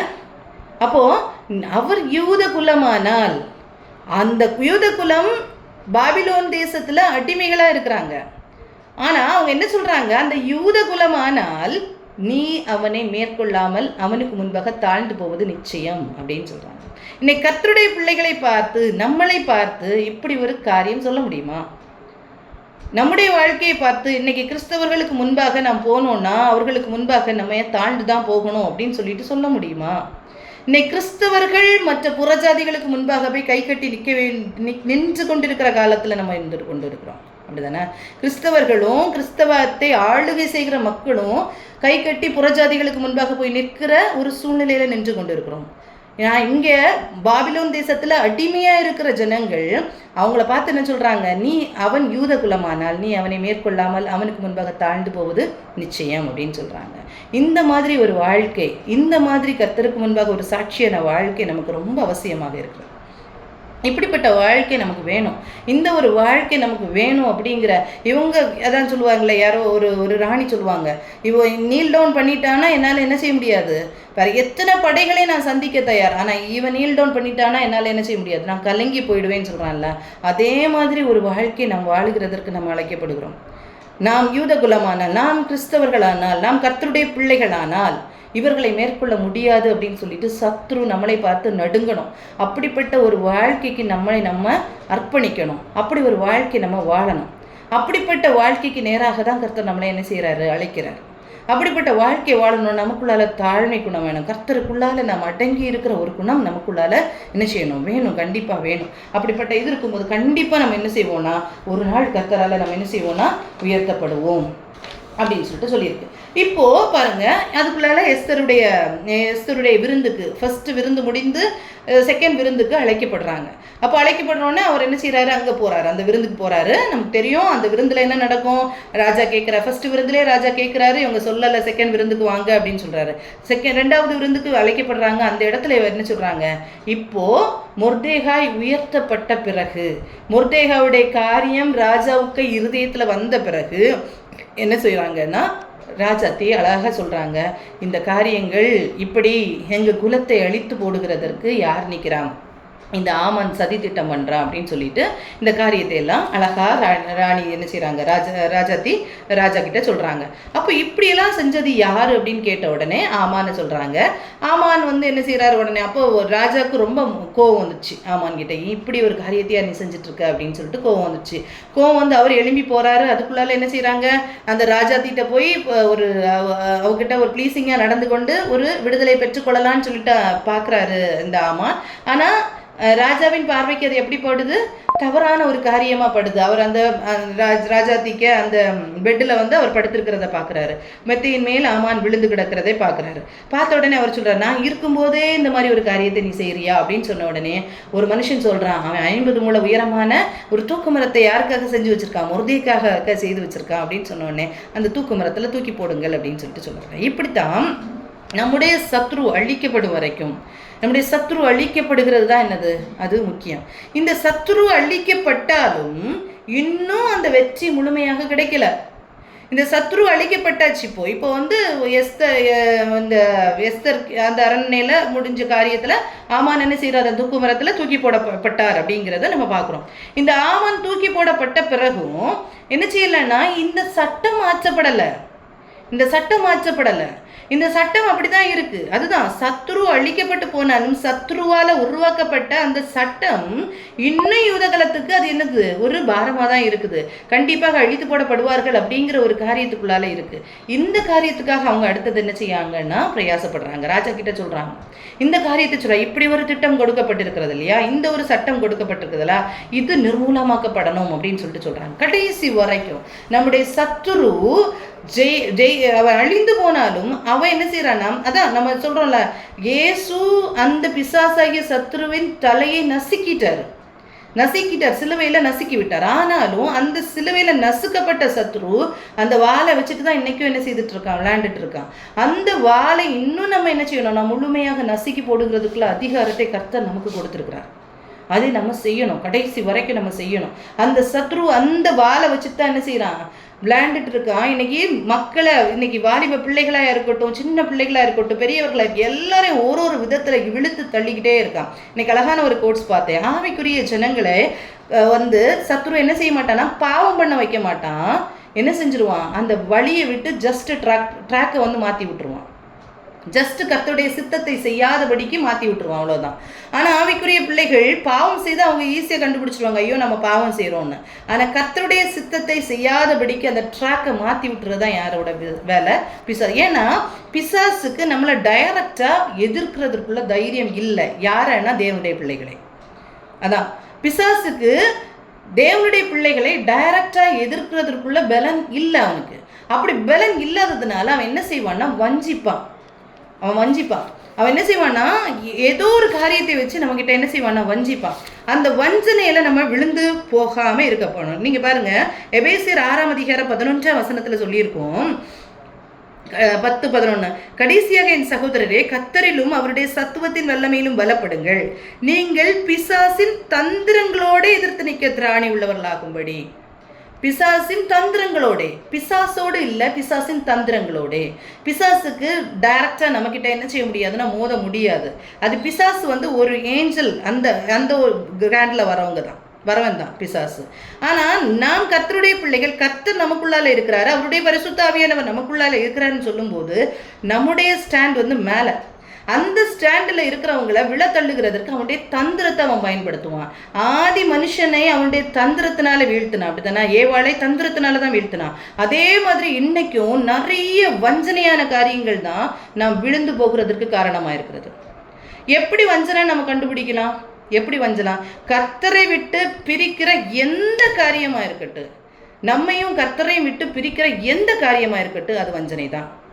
அது எதுவாக இருக்கலாம், எக்ஸார்பை எனிதிங்காக இருக்கலாம், அதுதான் வஞ்சனை. அது எதுவாக இருக்கலாம். ஒவ்வொரு ஆளுக்கும் என்னென்ன வீக்னஸ் இருக்கோ அந்த வீக்னஸை பிடிச்சி என்ன செய்திருவான் சத்ரு, வஞ்சித்து போடுவான்.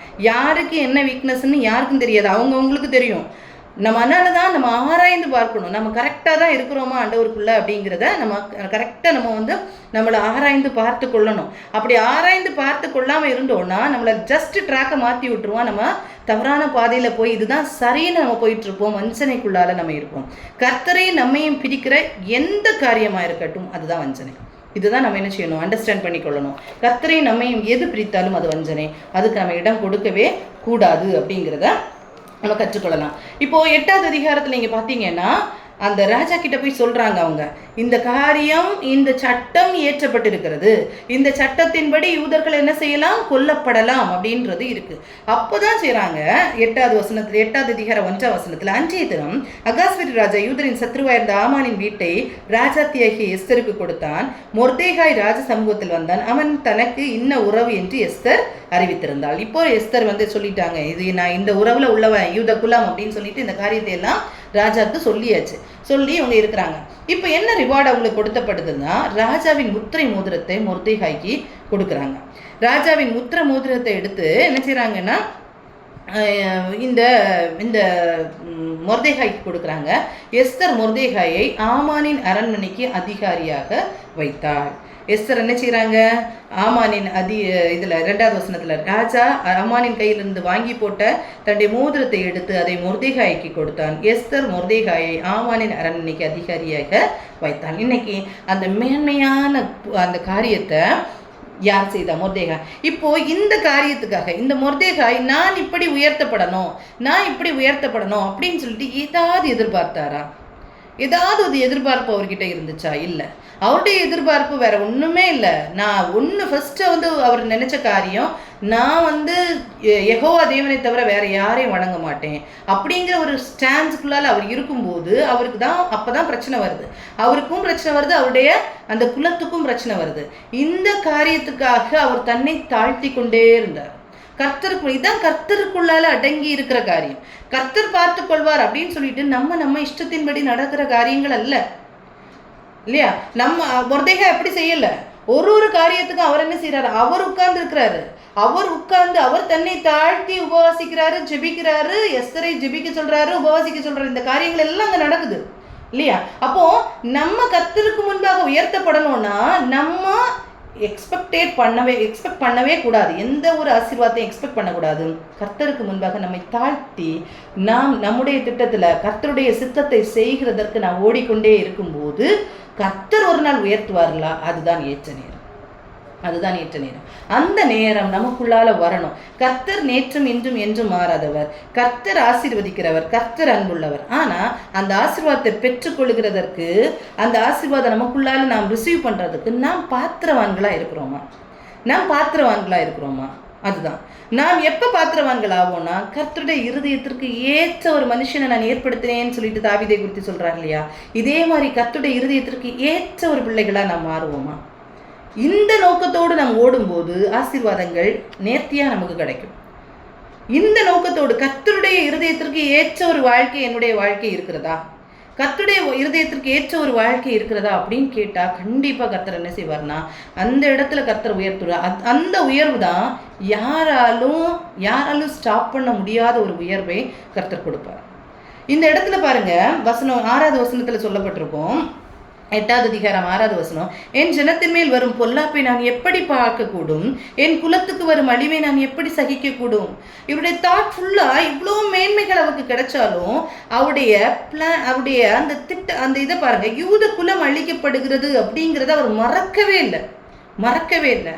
இதே மாதிரி தான் நமக்கு எவ்வளோ மேன்மைக்குள்ளால நம்ம போனாலும் நம்முடைய குடும்பமும் நம்முடைய சமுதாயம் நம்முடைய திருச்சபையும் அழிக்கப்படக்கூடாது அப்படிங்கிற ஒரு எண்ணம் நமக்குள்ளால இருக்கணும். அதை நம்ம எவ்வளோ மேன்மையில போனாலும் எவ்வளோ ஆசீர்வாதங்களை பெற்றுக்கொண்டாலும் இந்த ஒரு காரியம் நமக்குள்ளார இருக்குமானால் அதுதான் என்னது, அது மேன்மைகளை நமக்கு கொண்டு வரும். அதுதான் ஆசீர்வாதம். ஏன்னா நாம மாத்திரம் என்ன செஞ்சா போதாது, ஆண்டவரோடு போனா போதாது, எல்லாருக்காகவும் இவருக்கு இவ்வளோ மேன்மைகள், ராஜ பதவி எல்லாம், எத்தனை உலக ஆசீர்வாதம் அவருக்கு கிடைத்தாலும் அந்த அந்த தாட் அவரை விட்டு மாறவே இல்லை. நானும் என்னுடைய குலமும் அழிக்கப்பட போறோம், ஒரு நாள் நானும் என்னுடைய குலமும் அழிக்கப்பட போறோம். அதுல இருந்து விடுதலை ஆகுற வரைக்கும் அவர் என்ன செய்யலைன்னா ஸ்டாப் பண்ணவே இல்லை. அந்த காரியத்தை எப்பப்ப சொல்லணுமோ அந்த காரியத்தையே அவர் சொல்லிட்டு இருக்காரு, ரிப்பீட் பண்ணிட்டே இருக்கிறாங்க. இதுதான் ஒரு காரியம், இதுதான் ஒரு ஆத்மா பாரம். அதான் உலக ஆசீர்வாதங்கள் வரும்போது நம்ம டிஸ்ட்ராக்ட் ஆயிடக்கூடாது, போதும் அப்படின்னு நினைச்சிடக்கூடாது, ஒரு சாட்டிஸ்ஃபேக்ஷனுக்குள்ளால வந்துடக்கூடாது. நம்முடைய திட்டம் என்னன்னா, நாம் கர்த்தரோட ஒளியை பெற்றுக் கொண்டிருக்கிறோமானால் அந்த ஒளி எல்லாருக்கும் பிரகாசிக்கணும், எல்லாரும் அதை பெற்றுக்கொள்ளணும். அப்படி எல்லாரும் அந்த ஸ்டாண்டுக்குள்ளால வரணும் அப்படிங்கிறதுக்காக அந்த அழிவு யாருக்கும் வரக்கூடாது அப்படிங்கிறதுல நம்ம ஜாக்கிரதையோடு இருக்கணும். அதை மறந்து போகவே கூடாது. அப்படி நம்ம மறந்து போவோமானால் நம்முடைய குலம் ஒரு நாள் காக்கப்பட முடியாது. இதை நம்ம என்ன செய்யணும்னா புரிந்து கொள்ளணும். நமக்கு அந்த ஒரு பாரம் இருக்கணும். நாம் இன்னைக்கு காக்கப்பட்டிருக்கிறோம், நாம் இன்னைக்கு கர்த்தருடைய சட்டைக்குள்ளால வந்துட்டோம், நாம் கர்த்தருடைய பாதுகாவலுக்குள்ளால வந்துட்டோம். நம்முடைய கூட பிறந்தவர்கள் எப்படி இருக்கிறாங்க இல்லையா? நமக்கு அந்த பாரம் வரணுமே. நம்ம திருச்சபையின் மக்கள் எப்படி இருக்காங்க, நம்ம யூத் எப்படி இருக்கிறாங்க, நம்முடைய சமுதாயம் எப்படி இருக்குது, எல்லாரும் பார்க்க வேண்டாம். நம்ம கண் முன்னால தெரிகிறவர்கள் எல்லாரும் இப்படிப்பட்ட ஒரு அண்டர்ஸ்டாண்டிங்குள்ளால வந்துட்டாங்களா? கர்த்தரை குறித்த ஒரு அண்டர்ஸ்டாண்டிங் இருக்குதா? இல்லையே. அப்படி இல்லாத நேரத்துல நம்முடைய மேன்மைகள் கிடைத்த உடனே ஆண்டவரே ஸ்தோத்திரம் அப்படின்னு சொல்லிட்டு இருக்கிறதற்கு அல்ல நாம் அழைக்கப்பட்டவர்கள். நமக்கு அந்த தாட் எப்பவுமே இருந்து கொண்டு இருக்கணும். நான் இந்த ஒளியை பெற்றுக்கொண்டேன், நான் இப்படி ஆண்டவரை புரிந்து கொண்டேனே, இதே போல எல்லாரும் புரிந்து கொள்ள வேண்டும். இப்ப கடைசி வரை என் ஜனத்தின் மேல் வரும் பொல்லாப்பை நான் எப்படி பார்க்கக்கூடும், என் ஜனத்தின் மேல் வரும் பொல்லாப்பை நான் எப்படி பார்க்க முடியும்னு கேட்கிறார் இல்லையா? இந்த ஒரு ஆத்மா பாரம், இந்த ஒரு பாரம் நமக்குள்ளால வரணும் அப்படின்னு தான் கர்த்தர் விரும்புகிறார். இதுதான் நம்ம கற்றுக்கொள்ளுகிற காரியம். இதான் நம்ம கற்றுக்கொள்ளணும். ஏற்ற நேரத்தில் கர்த்தர் உயர்த்துவார், ஆமா. ஆனா நம்முடைய சிந்தனை எப்படி இருக்கணும்னா, நான் காக்கப்படணும், என்னுடைய குலம் காக்கப்பட வேண்டும், என்னுடைய சந்ததி காக்கப்பட வேண்டும், என்னுடைய சமுதாயம் காக்கப்பட வேண்டும். இந்த ஒரு எண்ணம் இருக்கணும். எப்ப நம்ம காக்கக்கூடாது? நமக்கு வாக்குத்தத்தம் பண்ணப்பட்டது நித்திய ஜீவன். அந்த நித்திய ஜீவனை பெற்றுக்கொள்ள கூடாதபடிக்கு எத்தனை ஜனங்கள் இன்னைக்கு இருக்கிறாங்க, எத்தனை ஜனங்களுக்கு இன்னைக்கு இருக்கிறாங்க இல்லையா? அதுக்குள்ளால நம்ம காக்கப்படணுமே அப்படிங்கிற ஒரு பாரம் நமக்குள்ளால இருக்குதா? அப்படி இல்லாம இருந்ததுன்னா நான் மொர்தெகாய் மாதிரி இல்லை, அந்த தாட்ல இல்லை. நான் ஆசைப்பட்டது, எனக்கு கிடைச்சது போதும் அப்படிங்கிற ஒரு தாட்ல இருக்கிறவங்கள நம்ம இருந்துருவோம். நமக்கு சந்தோஷம் தான், உலக ஆசீர்வாதங்கள் நமக்கு கிடைக்கும் போது சந்தோஷம் தான். இவருக்கு இவ்வளவு மேன்மைகள் கிடைச்சது, ஆனா அந்த தாட்ல இருந்து அவர் டிஸ்ட்ராக்ட் ஆகவே இல்லையே. என்னுடைய குலம் அழிக்கப்பட்டு போகுமே, என்னுடைய குலம், ஏன்னா அந்த சட்டம் கொடுக்கப்பட்டிருக்கிறது. நமக்கும் அப்படிதான் ஒரு சட்டம் தந்திருக்கு. யார் யார் கர்த்தரை ஏற்றுக்கொள்ளலையோ, யார் யார் மனம் திரும்பலையோ, எல்லாரும் ஒரு நாள் அழிக்கப்பட்டு போவார்கள் அப்படிங்கிறது தான் நமக்கு கொடுக்கப்பட்ட சட்டம் இல்லையா? மனம் திரும்பாதபடிக்கு, ஆண்டவருடைய பாவத்தை அறிக்கை பண்ணாதபடிக்கு நாம் போறதுனால நம்ம குடும்பத்தை இழுத்துக்கொண்டு போக முடியாது இல்லையா? அப்போ அந்த ஒரு பாரம் நமக்குள்ளால இருக்கணும் இல்லையா? எப்படி இந்த ஜனத்தின் மேல் வரும் பொல்லாப்பை நான் பார்க்க கூடும் அப்படின்னு சொல்லிட்டு கேட்கிறார் இல்லையா? அதே மாதிரி ஒரு காரியத்தை நம்ம என்ன செய்யணும், மனதில் வைத்துக் கொள்ளணும். அப்படி இருக்கும்போது ராஜா என்ன செய்யறாரு, எல்லா அதிகாரத்தையும் யாருக்கு கொடுக்குறாரு?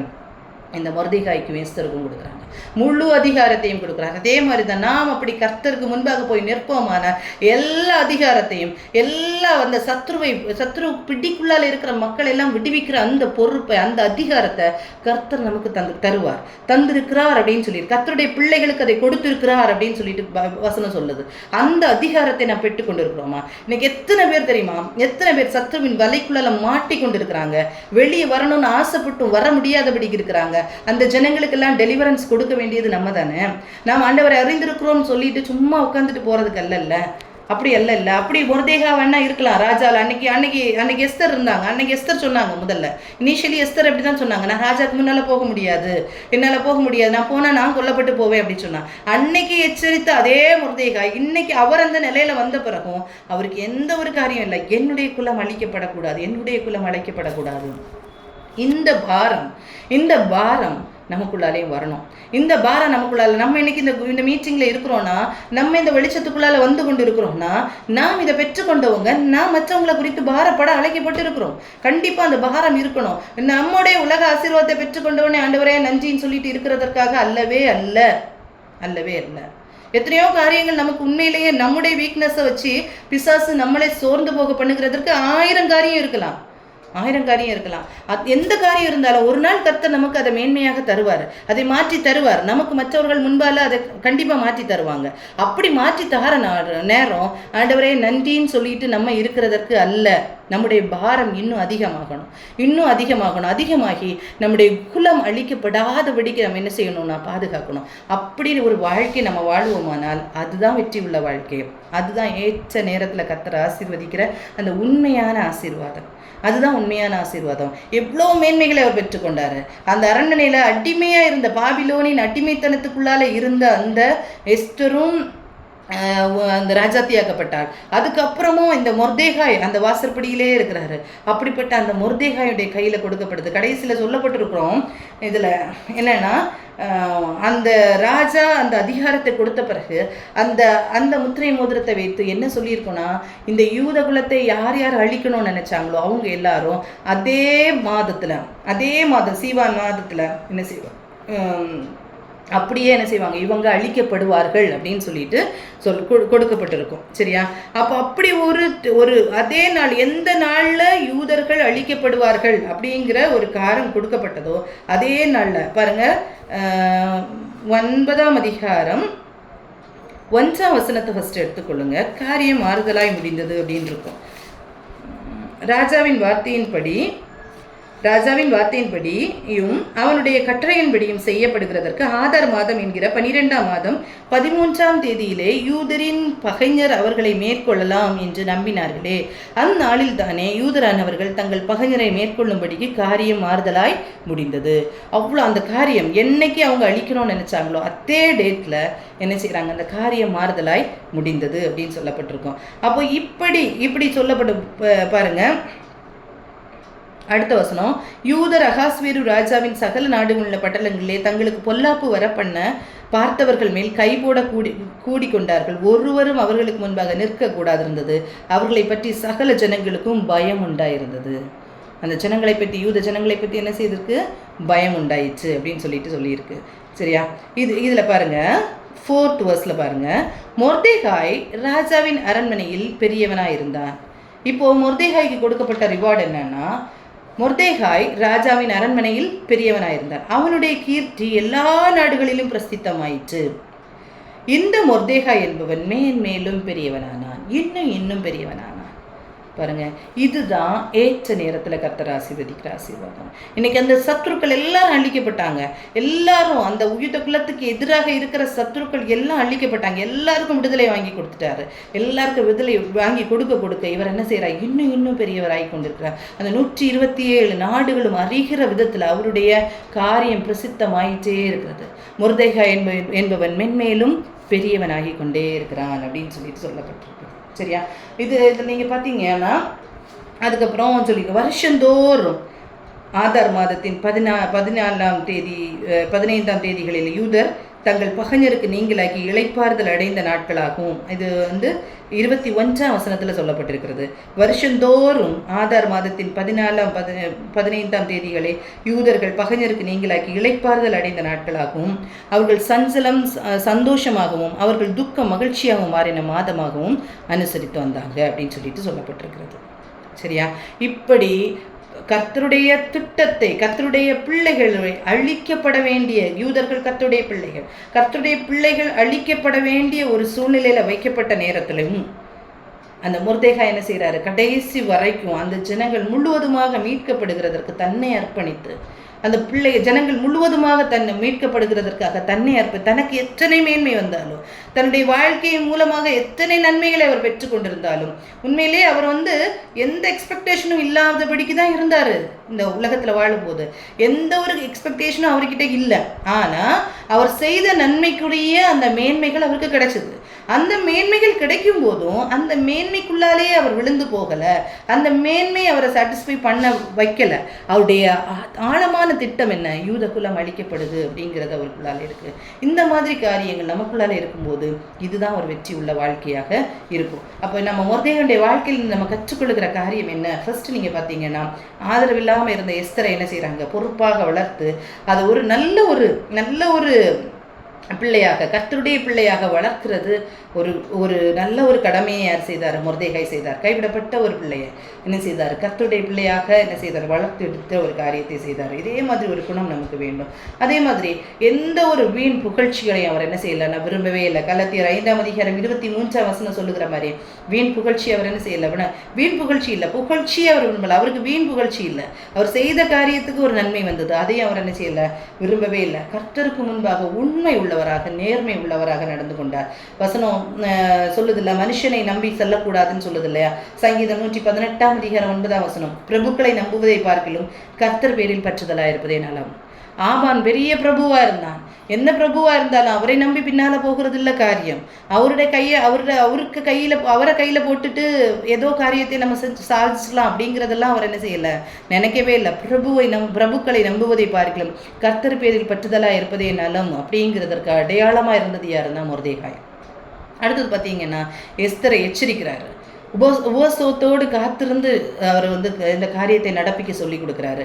நமக்கும் ஆண்டவர் கற்றுத்தருகிற காரியம் தான். எபேசியர் 6:18 சொல்லப்பட்டிருக்கும், எந்த சமயத்திலும் சகல விதமான வேண்டுதலோடும் விண்ணப்பத்தோடும் ஆவியினாலே ஜெபம் பண்ணி அதன் பொருட்டு மிகுந்த மன உறுதியோடும் சகல பரிசுத்தவான்களுக்காகவும் பண்ணும் வேண்டுதலோடும் விழித்து கொண்டிருங்கள். இப்படித்தான் நம்ம விழித்து கொண்டிருக்கணும். நம்ம சர்வாயுத வர்க்கத்தை நம்ம தரித்து கொண்டவர்களாக இருந்தாலும் எந்த சமயத்திலும் மன உறுதியோடும் சகல பரிசுத்தவான்களுக்காக பண்ணும் வேண்டுதலோடும் நாம் என்ன செய்யணும்? விழித்து கொண்டு இருக்க வேண்டும் அப்படின்னு சொல்லிட்டு வசனம் சொல்லுது. 1 பேதுரு 3:12 சொல்லுது, கர்த்தருடைய கண்கள் நீதிமான்கள் மேல் நோக்கமாக இருக்கிறது, அவருடைய செவிகள் அவர்கள் வேண்டுதலுக்கு கவனமாக இருக்கிறது, தீமை செய்கிறவர்களுக்கோ கர்த்தருடைய முகம் விரோதமாக இருக்கிறது அப்படின்னு சொல்லப்பட்டிருக்கிறது. அதே மாதிரி பிலிப்பியர் 4:6 நமக்கு எல்லாருக்கும் தெரிந்த வசனம். எல்லா காரியத்தையும் என்ன செய்யணும்? சந்தோஷத்தோடு கர்த்தருக்கு தெரியப்படுத்துங்கள். வேண்டுதல்கள் விருப்பங்கள் என்ன இருக்கிறதோ எல்லாவற்றையும் சந்தோஷத்தோட தெரியப்படுத்துங்கள். தெரியப்படுத்தின உடனே எல்லாம் நடந்துருமா அப்படின்னு கேட்டால், நீங்கள் ஒன்றுக்கும் கவலைப்படாமல் எல்லாத்தையும் கர்த்தர்கிட்ட தெரியப்படுத்துங்க அப்படின்னு சொல்லிட்டு என்ன சொல்கிறார்? அப்பொழுதும் எல்லா புத்திக்கும் மேலான தேவ சமாதானம் உங்கள் இருதயங்களையும் உங்கள் சிந்தனைகளையும் என்ன செய்யும்? நிரப்பிக்கொள்ள முடியும். கர்த்தரை குறித்ததான சிந்தனை நமக்குள்ளால வந்துடும். ஒரு சமாதானம் நமக்கு கிடைச்சிரும். நம்ம வேண்டிக் கொள்ளுகிற காரியங்கள் எல்லாம் நடக்குமா அப்படின்னு கேட்டால் இல்லை. ஆனால் தேவனுடைய சமாதானமும் அந்த அவரை குறித்ததான ஒரு சிந்தனையும் நமக்குள்ளால நம்மளை என்ன செய்யும்? அப்படியே காத்துக்கொள்ளும், நம்மளை அரவணைத்துக் கொள்ளும். அதுதான் உண்மையான சமாதானம். அந்த சமாதானத்தை பெற்றுக்கொள்ள முடியும். அடுத்தது பாருங்க, ஆண்டவர் பர்ஃபெக்ட் டைம்ல அப்படி இருக்கும்போது, இப்படி நாம் கர்த்தருக்குள்ளால இருக்கும்போது, இதுதான் கர்த்தருக்குள்ளால இருக்கிறது அப்படின்னா தான் ஏற்ற சமயத்தில் கர்த்தர் நம்மளை உயர்த்தும்படிக்கு அவருடைய பலத்த கருத்துக்குள் அடங்கி இருங்கன்னா இப்படிதான். இப்படி நம்ம இருக்கும்போது ஒரு சமயம் வரும், கர்த்தர் நம்மளை பார்த்து என்ன செய்வார்னா அவராக உயர்த்துவார். அந்த நேரத்தில் கர்த்தரே என்ன செய்வார்னா, இந்த உலக மக்களில் எந்த மக்கள் நமக்கு விரோதமாக எத்தனையோ காரியங்கள் கன்சிடர் பண்ணாமல் இருக்கப்பட்டதோ அந்த காரியங்களை எல்லாத்தையும் கர்த்தர் ஞாபகப்படுத்தி என்ன செய்வார்னா நமக்கு அந்த காரியத்தை செயல்படுத்துவார். அதே மாதிரி பாருங்க, அவருக்கு கிடைத்த வெற்றிகளை பார்த்து அவர் ஒரு நேரமும் பெருமை கொள்ளவே இல்லை. ஒரு பெரிய ரிவார்டு அவருக்கு கிடைச்ச நேரத்தில் அவர் என்ன செய்யலை? பெருமை கொள்ளவே இல்லை. அதே பாருங்க, எப்பவுமே அந்த அரண்மனை வாசலில் இருந்தார். அவருக்கு எந்த இடம் கொடுக்கப்பட்டிருந்தோ, அவர் அடிமையாக இருந்தப்போ எந்த இடம் எந்த வேலை பார்த்துட்டு இருந்தாரோ அதே வேலையை போய் பார்த்துட்டு இருக்கிறாரு. நான் இதெல்லாம் செஞ்சுருக்கேனே, சம்திங் எனக்கு இதில் கொஞ்சம் உயர் பதவி கிடைக்குமா? அவர் எக்ஸ்பெக்ட் பண்ணவே இல்லை, எதுவுமே கேட்கல. அதான் தேவன் பெருமை உள்ளவர்களுக்கு எதிர்த்து நிற்கிறார், தாழ்மை உள்ளவர்களுக்கோ கிருபை அளிக்கிறார். பெருமை உள்ளவர்களுக்கு தேவன் எதிர்த்து நிற்கிறார், தாழ்மை உள்ளவர்களுக்கோ கிருபை அளிக்கிறார். அப்படிதானே? அடுத்தது ஆண்டவர் கொடுத்த ரிவார்டு என்னது? அந்த முத்திரை மோதிரம் ராஜா கொடுக்குறாரு. ஆமானின் அரண்மனை அதிகாரியாக எஸ்தர் என்ன செய்கிறாங்க? மாற்றி வைக்கிறாங்க. இந்த காரியத்தில் அவர் பலத்து கொண்டே இருக்கு. நம்ம வாசிச்சோம்ல, ராஜாவின் அரண்மனையில் பெரியவன், எல்லா நாடுகளிலும் பிரசித்தமாகப்படுது, எல்லா காரியமும் நடக்குது, இந்த ரிவார்டு எல்லாமே நடக்குது. இதில் மெயினாக எந்த காரியங்கள் அவர் கிடைத்தாலும் கடைசி வரைக்கும் என்னுடைய குலம் அழிக்கப்படக்கூடாது அப்படிங்கிறதுல அவர் என்ன செய்கிறாரு, அப்படியே என்ன செய்கிறாரு, அந்த அந்த இதை விட்டு அவர் மாறவே இல்லை. அந்த காரியத்தை எஸ்தருக்கும் புகுட்டி 2 பேருமா சேர்ந்து அந்த யூத ஜனங்கள் முழுவதுமையாக காப்பாற்றினாங்க. இதே மாதிரி தான் நாமும் கர்த்தருடைய பிள்ளைகளாக இருக்கிறோம். கர்த்தருடைய வெளிச்சத்தை பெற்றுக்கொண்டிருக்கிற நாம் நமக்கு அந்த சாத்தானின் கட்டுக்குள்ளால் இருக்கிற பிள்ளைகளுக்கு நாம் விடுதலை கொடுக்கிறவர்களாக நாம் மாறணும். ஆண்டவர்கிட்ட கேட்போம், இந்த காரியத்தை நாம் ஆண்டவர்கிட்ட கேட்போம். இப்படிப்பட்ட ஒரு எண்ணத்தோடு நாம் இருப்போமானால் ஏற்ற காலத்தில் கர்த்தர் உயர்த்துவார். இதுதான் ஏற்ற காலம். ஏற்ற காலத்தில் கர்த்தர் உயர்த்த வேண்டுமானால் நாம் ஆசீர்வாதத்தை குறித்து எக்ஸ்பெக்ட் பண்ணவே வேண்டாம். எக்ஸ்பெக்ட் பண்ணோன்னா நான் சொன்ன மாதிரி சோர்ந்து போவோம். ஒரு நாள் சோர்ந்து போகிறதற்கு அது வழியாக மாறிவிடும். அந்த காரியத்தை நம்ம எக்ஸ்பெக்ட் பண்ணவே வேண்டாம். கர்த்தர் செய்வாங்க, கர்த்தர் செய்வார். நமக்கு எது தேவையோ இந்த உலகத்தில் கர்த்தர் செய்வார். நம்ம இந்த அழிந்து போகிற ஆத்துமாக்களுக்காக நம்ம நிற்கும் போது கண்டிப்பாக கர்த்தர் என்ன செய்வார்னா, ஏற்ற நேரத்தில் கர்த்தர் நமக்கும் உயர்வை தருவார், அது ஜனங்களுக்கும் விடுதலை கொடுப்பார். அது மொர்தேகாயுடைய வாழ்க்கையிலிருந்து நாம் கற்றுக்கொள்கிற ஒரு காரியம். மொர்தேகாயுடைய வாழ்க்கையில் நாம் கற்றுக்கொள்கிற காரியம், எந்த ஒரு காரியமும் நாம் கர்த்தரிடத்தில் எதிர்பார்த்து காத்திருக்க தேவையில்லை. கர்த்தருடைய கைகளை பார்க்க வேண்டாம், கர்த்தருடைய முகத்தை பார்ப்போம். அவருடைய பாரத்தை நாம் ஏற்றுக்கொள்வோம். எப்போ தெரியுமா கர்த்தர் அவருடைய பாரத்தை நம்மிடத்தில் தருவார்? நம்முடைய பாரத்தை அவரிடத்தில் கொடுக்கும்போது தான் தருவார். அப்படிதானே? நம்ம அவருடைய பாரத்தை அவரை நம்பினாதான் நம்முடைய பாரத்தை அவரிடத்துல கொடுப்போம். ஆண்டவரே, என்னுடைய வாழ்க்கையை நீங்க பார்த்துக்கொள்ளுங்க, நாம் அவரை முழுமையா நம்பினாதான் கொடுப்போம். இல்லைன்னா நம்ம தூக்கி சுமந்துட்டே இருப்போம். அப்படி நம்ம எப்போ நம்பிக்கையை ஆண்டவர்கிட்ட கொடுக்குறோமோ அப்போ கர்த்தருடைய பாரத்தை அவர் நம்ம இடத்துல சொல்லுவார். அப்போ அந்த பாரத்தை நம்மகிட்ட சொல்லுவார். அந்த பாரம் தான் ஆத்தும பாரம். அந்த பாரத்தை கர்த்தர் நமக்கு தரட்டும். நம்ம யூத குலம் அழிக்காதபடிக்கு எப்படி மொர்தேகாவும் எஸ்தரும் பாதுகாத்தாங்களோ அதே மாதிரி நாமும் என்ன செய்யணும்னா, அழிந்து போகிற ஜனங்கள் அழிக்கக்கூடாதபடிக்கு, அழிந்து போகாதபடிக்கு நாமும் என்ன செய்வோம், கர்த்தருக்கு முன்பாக நின்று அந்த மக்களுக்காக நம்ம ஜெபிப்போம். கர்த்தர் தாமே இந்த வார்த்தையினால் நம்மளை ஆசீர்வதிப்பார். இந்த காரியத்தை மனதில் வைத்துக்கொண்டு ஷோபனா இந்த காரியத்துக்காகவும் நாளைக்கு சர்ச் நடக்கிற ஊழியங்களுக்காகவும் ஒவ்வொரு காரியத்துக்காகவும் மனதில் வைத்து பிரேயர்.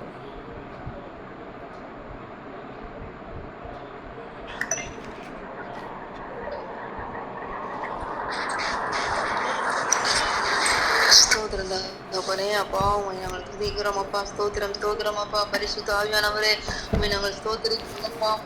துதிக்கிறோம் ஆண்டவரே. அந்த வேளையிலே அப்பா ஆண்டவரே அந்த வார்த்தையை கேட்கும்படியா ஆண்டவரே எங்களை அப்பா கிருபைகளுக்காக ஸ்தோத்திரம் தகப்பனே. அப்பா எங்களோட பேசி நம்முடைய வார்த்தைகளுக்காக நன்றி அப்பா.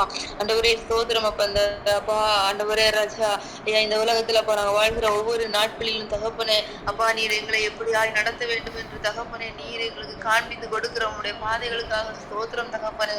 ஐயா உமக்கு நன்றி நன்றி நன்றி ராஜா. ஹல்லேலூயா தகப்பனே. அப்பா ஸ்தோத்திரம். ஏற்ற வேளையில கர்த்தாவே அப்பா ஆண்டவரே அப்பா ஸ்தோத்திரம் அப்பா. நீ ரஜினதின் காலத்துல நேர்த்தியா எங்க வாழ்க்கையில செய்து முடிக்கிற தேவன் என்கிறதே ஆண்டவரே அப்பா எங்களோட பேசினீரே உமக்கு நன்றி அப்பா. ஸ்தோத்திரிக்கிறோம் அப்பா. நீர் எங்களை உயர்த்தும்படியாய், நீர் எங்களை ஆசீர்வதிக்கும்படியாய் அப்பா, நீர் எங்க வாழ்க்கையில ஆண்டவரே நாங்கள் ஜெபிக்கிற காரியங்களில் நன்மைகளை காண பண்ணும்படியாய் ஆண்டவரே ஏசப்பா எங்கள் ஆண்டவரே அப்பா ஸ்தோத்திரிக்கிற ராஜா. ஆண்டவரே எந்த பாதையில நிறுத்த வேண்டும் அப்பா அப்படிப்பட்ட பாதையில நீர் எங்களை நிறுத்துவீராக ராஜா. ஆண்டவரே ஸ்தோத்திரிக்கிறோம் அப்பா. அந்த உயர்வை காணும்படி ஆண்டவரே மொர்தெகாய் தகப்பனே ராஜா தன்னுடைய கர்த்தருடைய சமூகத்துல இருந்து ஐயா தன்னை சுத்திகரித்து கொண்டது போல உபவாசம் செய்து உம்முடைய முகத்தை தேடினது போல அப்பா ஸ்தோத்திரிக்கிறோம் ஆண்டவரே. ஐயா இந்த உலகத்துல நன்மைகளுக்காக காத்திருக்கிற பிள்ளைகள் அப்பா ஆண்டவரே அப்பா எல்லாவற்றையும் காட்டிலும் ஆண்டவரே அப்பா கர்த்தருடைய சமூகத்துல அப்பா நாங்க எங்களை தாழ்த்தி தகப்பனே ஆண்டவரே ஸ்தோத்திரிக்கிற ராஜா. எங்களை சுத்திகரித்து கொண்டு உம்முடைய முகத்தை தேடுகிற பிள்ளைகளாக எங்களை மாற்றுங்கப்பா, எங்களை மாற்றுங்க ஆண்டவரே. ஐயா ஸ்தோத்திரிக்கிறோம் அப்பா. ஐயா அப்பொழுது எங்களுடைய குறைவுகளை ஐயா உண்மையாய் நாங்க கரங்கள்ல தர முடியும் ஆண்டவரே அப்பா ஸ்தோத்திரிக்கிறோம் ஐயா ராஜா. ஆண்டவரே அப்படிப்பட்ட பாக்கியத்தை எங்களுக்கு தாங்கப்பா. உம்முடைய கரங்கள்ல உண்மையாய் நாங்க ஆண்டவரே எங்களுடைய பாரங்களை தருவதற்கு ஆண்டவரே ஐயா எங்களுக்கு அப்பா எங்களுக்கு கிருபைகளை தாங்க. எங்களுக்கு இந்த இருதயத்தை நீங்க ஆட்கொண்டு நடத்துங்க ஆண்டவரே. ஸ்தோத்திரிக்கிறோம் அப்பா. ஐயா ஸ்தோத்திரிக்கிற ராஜா. அப்பொழுது ஆண்டவரே ஐயா எங்களுடைய இருதயம் லேசாக மாற ஆண்டவரே அப்பா ஸ்தோத்திரிக்கிறோம் அப்பா. பாரங்களினால நிறைந்தவர்களாய் நாங்க இருக்க மாட்டோம்ப்பா ஆண்டவரே. ஸ்தோத்திரிக்கிற ராஜா. கர்த்தருடைய அப்பா பாரத்தை ஏற்றுக்கொண்டு அப்பா நித்தியத்திற்கு நேரான பாதையில ஆண்டவரே ஸ்தோத்திரம் அப்பா எங்க வாழ்க்கையை மாற்றிக்கொள்ளும்படியான கிருபை எங்களுக்கு உண்டாகும் அப்பா. கர்த்தர் நீர் அப்படிப்பட்ட கிருபைகளை எங்க ஒவ்வொருவருக்கும் நீர் தருகிறதற்காக நன்றி அப்பா. பரிசுத்த ஆவியானவரே உமக்கு நன்றி நன்றி நன்றி அப்பா. அப்பா ஸ்தோத்தரிக்கிறோம் ஆண்டவரே. அப்பா ஸ்தோத்தரிக்கிறோம் எங்க வாழ்க்கையில அப்பா இப்படிப்பட்ட காரியங்கள் ஆண்டவரே ஸ்தோத்தரிக்கிறோம் அப்பா. அப்பா அப்படிப்பட்ட கிருபைகளை தாங்க, குணநலன்களை தாங்க ஆண்டவரே, தாழ்மை நிருதித்தை தாங்க. எந்த ஒரு உயர்வுகளை நாங்கள் பெற்றுக்கொண்டாலும், எந்த ஒரு அப்பா மேன்மைகளை எங்க வாழ்க்கையில நீர் காணப்படினாலும் தகப்பனே அப்பா ஸ்தோத்திரம் அப்பா.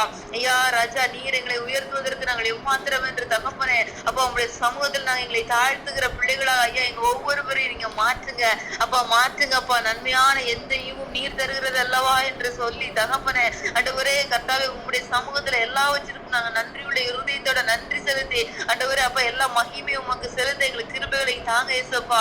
ஆண்டவர் அப்பொழுது ஏசப்பா எங்களுடைய இருதயங்களில பெருமை இருக்காதப்பா, எங்க இருதயங்கள தாழ்வு இருக்கும் ஆண்டவர். அப்படிப்பட்ட ஒரு தாழ்வின் இருதயம் ஆண்டவரே நீர் எங்கள் பட்சத்துல இருந்து எங்களுக்காக யுத்தம் செய்யும்படியாய் அப்பா ஸ்தோத்திரம். எங்களுக்கு தாழ்மையில் இருதயத்தை தாங்க ஆண்டவரே ராஜா. நன்றி அப்பா, நன்றி அப்பா. எந்த ஒரு எதிர்பார்ப்பும் இல்லாதபடிக்கு தகப்பனே அப்பா ஸ்தோத்திரிக்கிறோம். தன் குல ஜனத்திற்காய் போராடின எஸ்தரையும் மொர்தகாயும் போல ராஜா இந்த நாட்கள்ல அப்பா ஸ்தோத்திரிக்கிறோம் ஸ்தோத்திரிக்கிறோம் அப்பா. எங்கள் தேசத்துல அப்பா எங்கள் சபைகளில அப்பா எங்கள் குடும்பங்களில அப்பா அழிந்து கொண்டிருக்கிற ஜனங்களுக்காக நாங்க அப்பா உண்மை நோக்கி பார்க்கணுமே ராஜா. அப்படிப்பட்ட ஒரு பாரத் இந்த நாட்கள்ல எங்க மேல நீங்க வைங்கப்பா. எங்கள் இருதயங்களில உங்களுடைய பாரத்தை நீங்கள் ஊற்றுங்கப்பா ஆண்டவரே ஸ்தோத்திரிக்கிறோம்ப்பா. எத்தனையோ ஜனங்கள் ஆண்டவரே அப்பா ஸ்தோத்திரம்ப்பா உண்மை யார் என்று அறியாமல் அப்பா இன்னும் அழிந்து கொண்டு இருக்கிறாங்க ராஜா.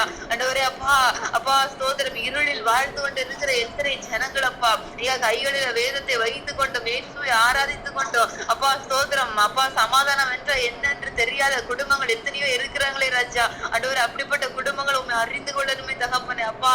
ஆண்டவரே இந்த நாள்ல இப்படிப்பட்ட ஒரு ஆத்ம பாரத சபைகள்ல நீங்க ஊற்றுங்கப்பா ஆண்டவரே. இந்த நாள் இந்த சத்தத்தை கேட்டீங்க ஒவ்வொருவருடைய இருதயங்களில் இப்படிப்பட்ட ஆத்ம பாரத தாங்கப்பா ஆண்டவரே அப்பா. திறப்புல நின்று ஜெபிக்கும்படியாய் தகப்பனே ஸ்தோத்தரிக்கிறோம் அப்பா. ஆத்மாக்களை கர்த்தரிடத்துல ஆண்டவரே சேர்க்கும்படியாய் ஆண்டவரே நடத்தும்படியான பாக்கியங்களை எங்க ஒவ்வொருவருக்கும் தாங்கப்பா ஆண்டவரே. நன்றி ஐயா, நன்றி அப்பா. அப்பா கர்த்தர் கிருபையாயிரங்க, கர்த்தர் கிரியை செய்யுங்க அப்பா. எங்கள் சபைகள் ஆண்டவர் அப்படிப்பட்ட ஆண்டவரே ஆத்ம பாரத்தினால் நிரப்பப்பட்டவர்களாய் அப்பா எங்க சபையை மாற்றுங்கப்பா ஆண்டவரே. நன்றி ராஜா. எழுப்புதலுக்கு நேராக ஆயுதப்படுத்துங்கப்பா ஆண்டவரே அப்பா. உலகத்தின் காரியங்களுக்காகவும் நன்மைகளுக்காகவுமே ஆண்டவரே ஐயா பிரசங்கிக்கப்படுகிற எத்தனையோ சபைகள் பெருகி கொண்டு இருக்கிறதப்பா ஆண்டவரே ஸ்தோத்திரிக்கிறோம் அப்பா. இந்த நாட்கள்ல ராஜா ஆண்டவரே உங்களுடைய வருகையை குறித்தும் நித்தியத்தை குறித்தும் அப்பா ஆத்மாக்களை ஆதாயப்படுத்திக் கொள்ளக்கூடிய ஆண்டவரே அப்பா ஞானத்தை குறித்து போதிக்கிற சபைகள் இல்லையே தகப்பனே அப்பா. நீர் எழுப்புங்கப்பா அப்பா. எழுப்புதலுக்காக ஆண்டவரே சபைகளை ஆயத்தப்படுத்துங்க, எங்கள் சபைகளை ஆயத்தப்படுத்துங்கப்பா அப்பா. அந்த சத்தத்தை கேட்டு எங்க ஒவ்வொருவருடைய இருதயங்களையும் ஐயா ஆண்டவர் ஆத்மாக்களுக்காக ஜெபிக்கும்படியா ஆண்டவர் ஆத்மா பாரத்தினால நிரப்பி அப்பா எங்களை எழுப்புங்கப்பா. குடும்பமாய் தகப்பன உங்களுடைய பாதத்துல நிற்கும்படியாய் ஆண்டவரே ஒவ்வொரு குடும்பமும் ஆண்டவரே அப்பா வருகையில் எடுத்துக்கொள்ளப்படும்படியாய் ஆண்டவரை எங்களை ஆயுதப்படுத்துங்க தகப்பனே ராஜா. நன்றி அப்பா. உங்களுடைய ஆவியானவர் பரிசுத்த ஆவியானவர் எங்களை செம்மையான வழியில நிறுத்துவீராகப்பா. நன்றி தகப்பனே. நீங்க அப்படி எங்கள் வாழ்க்கையில கிருபையாய் ஆசீர்வதித்து நடத்துங்க ராஜா ஆண்டவரே ஸ்தோத்தரிக்கிறோம்ப்பா. நன்றி தகப்பனே. எங்க கேட்ட சத்தியங்கள் ஆண்டவரே எங்க வாழ்க்கையில அப்பா ஆண்டவரை கனி கொடுக்கணும்ப்பா ஆண்டவரே. சத்துருவானவன் எந்த வழியிலும் வந்து அப்பா இதை வஞ்சித்து போடாதபடிக்கு எடுத்து போடாதபடிக்கு கர்த்தரைகளை காத்துக் கொள்ளுங்க ஏசப்பாவுடைய பரிசுத்த ரத்தத்துக்குள்ளார எங்க ஒவ்வொருவரையும் ஐயா ஆண்டவரே இருதயங்களை ஒப்பு கொடுக்கிறோம்ப்பா. கர்த்தர் காத்துக் கொள்ளுவீராக ராஜா.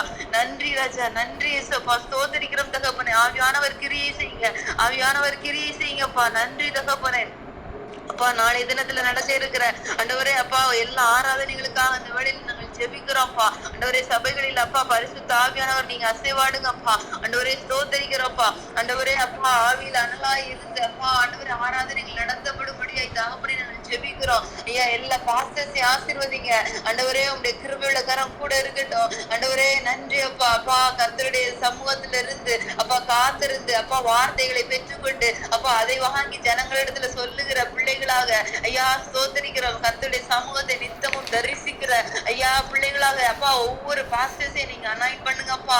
கர்த்தருடைய கரம் ஆசீர்வதிக்கட்டும் தகப்பனே ஆண்டவரே. உங்களுடைய வார்த்தைக்காய் காத்திருக்கிற வருகிற ஜனங்கள் உண்டே தகப்பனே அப்பா. எந்த ஒரு சபையிலையும் அப்பா வார்த்தை கிடைக்காதபடிக்கு ஏமாற்றத்தோடு திரும்ப கூடாதப்பா. கர்த்தர் வழியை திறந்து கொடுங்கப்பா. ஹல்லேலூயா. ஐயா. ஆண்டவரே ஸ்தோத்திரம் ஸ்தோத்திரம் அப்பா. உம்முடைய மன்னாவே பரத்துல இருந்து தகப்பனே உடைய பிள்ளைகளை கொண்டு நீங்க பேசுங்க பேசுங்க அப்பா. அந்த நாட்கள்ல கடைசி நாட்கள் அப்பா வார்த்தையில பலப்படும்படியை கர்த்தாவே உடைய வார்த்தைகள் ஐயா அக்கினியாய் புறப்படட்டும் அப்பா. நன்றி ராஜா, நன்றி அப்பா. ஆமென் ஆண்டவரே. ஐயா நன்றி. நாளைய தினத்துல இருக்கிற எல்லா நிகழ்ச்சிகளையும் ஐயா, சபையில் நடக்கிற ஒவ்வொரு காரியங்களையும் ஒவ்வொரு பிரேயஸையும் தகப்பனே அப்பா, ஒவ்வொரு சண்டே கிளாஸ் எல்லாவற்றையும் ஆண்டவரே அப்பா பொறுப்படுங்க தகப்பனே அப்பா. ஆவியானவர் அசைவாடுங்க அப்பா. ஏதோ மனிதனுடைய அப்பா சுய ஆசைகளினாலேயோ ஆண்டவரே திட்டங்களினாலேயோ எந்த காரியமும் நடைபெறாதபடிக்கு தகப்பனே உம்முடைய தீர்மானத்தின்படி நடக்கட்டும் அப்பா. ஆண்டவரே ஸ்தோத்திரம் ஸ்தோத்திரம் கர்த்தரப்பா. ஆண்டவரே சபைகளுக்குள்ளார ஆண்டவரே அப்பா அப்பா எந்த ஒரு அப்பா அசுத்தங்களும் வராதபடிக்கு ஐயா, எந்த ஒரு சாபமும் வராதபடிக்கு கர்த்தர் நீர் காத்து கொள்ளுவீராக ராஜா. நன்றி இயேசுப்பா. கர்த்தருடைய கரங்களை நாங்கள் ஒப்பு கொடுக்கிறோம் அப்பா. ஆவியானவர் கிரியை செய்வீராக ராஜா. நன்றி ராஜா, நன்றி இயேசுப்பா. ஸ்தோத்திரிக்கிறோம்ப்பா ஆண்டவரே. நன்றி அப்பா. அப்பா நீர் எங்க வாழ்க்கையில எப்படிப்பட்ட கிருபைகளை எங்க சபைகளை செய்ய போகிறதற்காய் நன்றி. இந்த நாள்ல கூட உடைய சமூகத்தில் அப்பா வந்து எங்க இயேசுப்பா ஆண்டவரே எங்க ஒவ்வொருவருடைய வாழ்க்கையிலையும் ஆண்டவரே நீர் குறித்திருக்கிற ஏற்ற வேலைக்காய் உமக்கு நாங்க நன்றி செலுத்துகிறோம்ப்பா. அப்பா உமக்கு நன்றி ஐயா, நன்றி அப்பா. ஆமென் ஆண்டவரே. ஐயா யூத குலமானால் ஆண்டவரே அப்பா ஸ்தோத்திரம். நீர் உயர்த்துவது நிச்சயம் அப்பா. நாங்க யூதர்களாய் இருக்கணுமே தகப்பனே. ஐயா இருதயத்துல ஆண்டவரே அப்பா உள்ளத்தில் யூதனானவனே யூதன் என்று வார்த்தை இருக்கிறதே தகப்பனே. எங்களுடைய இருதயம் ஆண்டவரே கர்த்தருக்கு நேராய் செம்மையானதா இருக்கட்டும் இயேசுப்பா. எங்கள் இருதயம் செம்மையானதா இருக்கட்டும்ப்பா. எங்கள் இருதயம் செம்மையானதா இருக்கட்டும் தகப்பனே. உமக்கு முன்பதாய் தகப்பனே ஐயா நீர் எங்களை உயர்த்தும்படிக்கு அப்பா, நீர் ஏற்ற வேளையில உயர்த்தும்படி அப்பா நீர் காத்து கொண்டு இருக்கிறீர் ஆண்டவரே அப்பா. ஆனால் நாங்க ஆண்டவரே ஐயா உம்முடைய பாதையில நாங்க இருக்கிறோமா என்கிறதை ஆராய்ந்து பார்க்க இந்த நாட்களை எங்களை கிருபை தாங்க ஆண்டவரே. நீர் எங்களை உயர்த்தும்படி உம்முடைய கரங்களை நாங்கள் இருக்கும்படியா எங்களை நடத்துங்க ராஜா. ஆண்டவரே அப்பா அப்பா ஒருவேளை அப்பா ஆண்டவரே அப்பா நாங்க வேற ட்ராக்ல இருக்கோம், நான் மாறி போயிட்டு இருக்கோம், எங்களை மன்னிக்கப்பா. எங்களை உடைய சமூகத்துல கொண்டு வாங்கப்பா. பரிசுத்தப்படுத்துங்கப்பா, பரிசுத்தமாக்குங்க ஆண்டவரே. ஐயா அப்பா ஸ்தோத்திரிக்கிற தாழ்மையை அணிந்து கொள்ள அப்பா எங்க ஒவ்வொருவருக்கு திருவிகளை தாங்க ஆண்டவரே அப்பா. ஸ்தோத்திரிக்கிறோம் அப்பா. எத்தனையோ நாட்களாய் ஆண்டவரே என் வாழ்க்கையில ஒரு நன்மையை காண முடியாதா அப்பா, என்னுடைய கண்ணீர் மாறாதான்னு சொல்லி தகப்பனே நம்முடைய சமூகத்துல ஐயா காத்து கொண்டு இருக்கிற பிள்ளைகள் இருப்பாங்கப்பா. ஆண்டவரே ராஜா கர்த்தாவே நீர் அறிந்திருக்கிறீர் ஆண்டவரே அப்பா. ஸ்தோத்திரிக்கிற உங்களுடைய ஏற்ற வேளையில நீர் உயர்த்தும்படிக்கு ஆண்டவரே அப்பா எந்த ஒரு வழியிலையும் மாறி போகாதபடிக்கு கர்த்தாவே நீங்க காத்து கொள்ளுங்க அப்பா. ஆண்டவரே வேலை வருகிற வரைக்கும் ஆண்டவரே அப்பா உங்களுடைய வசனம் புடமிடட்டப்பா. உங்களுடைய வசனம் புடமிடட்டவரை ஒவ்வொருவருடைய வாழ்க்கையை உயர்த்தும்படியாய் ஆண்டவரே நீர் ஆளுகை செய்யும்படியாய் தகப்பனே நேர்மையை காண பண்ணும்படியாய் ஆண்டவரே அப்பா. எந்தெந்த இடங்களில தாழ்த்தப்பட்டார்களோ ஐயா, எந்தெந்த மனிதர்களால நிந்திக்கப்பட்டார்களோ ஆண்டவரே ஸ்தோத்திரம் அப்பா. அவர்கள் கண்களுக்கு முன்பதாகவே கர்த்தரை உயர்த்தி ஆசீர்வதிக்கும்படியாய் பிள்ளைகளை ராஜா ஐயா சத்தியத்தின் பாதையில நடத்துங்க அப்பா. சத்தியத்தின் பாதையில நடத்துங்க. ஆண்டவரே சத்தியத்தை விட்டு நாங்கள் இடறி போய் இருப்போமானால் ஆண்டவரே இந்த நாளில கர்த்தாவே உங்களுடைய சத்தியத்துல ஆண்டவரே இயேசுப்பா எங்களை சிக்ஷித்து நடத்துவீராக ராஜா. போதித்து நடத்துவீராக ஆண்டவரே உணர்த்தி தருவீராக அப்பா. எந்தெந்த காரியங்களை இன்னுமாய் நாங்க உண்மை துக்கப்படுத்தி கொண்டு இருக்கிறோம் அப்ப, எந்த காரியங்களை உண்மை நாங்க இன்னும் வேதனைப்படுத்தி கொண்டு இருக்கிறோம் என்கிறதை ஆண்டவரே ஐயா எங்க ஒவ்வொருவருடைய வாழ்க்கைக்கு பேசுவீராக அப்பா. ஆண்டவரே சோதரிக்கிறோம் அப்பா.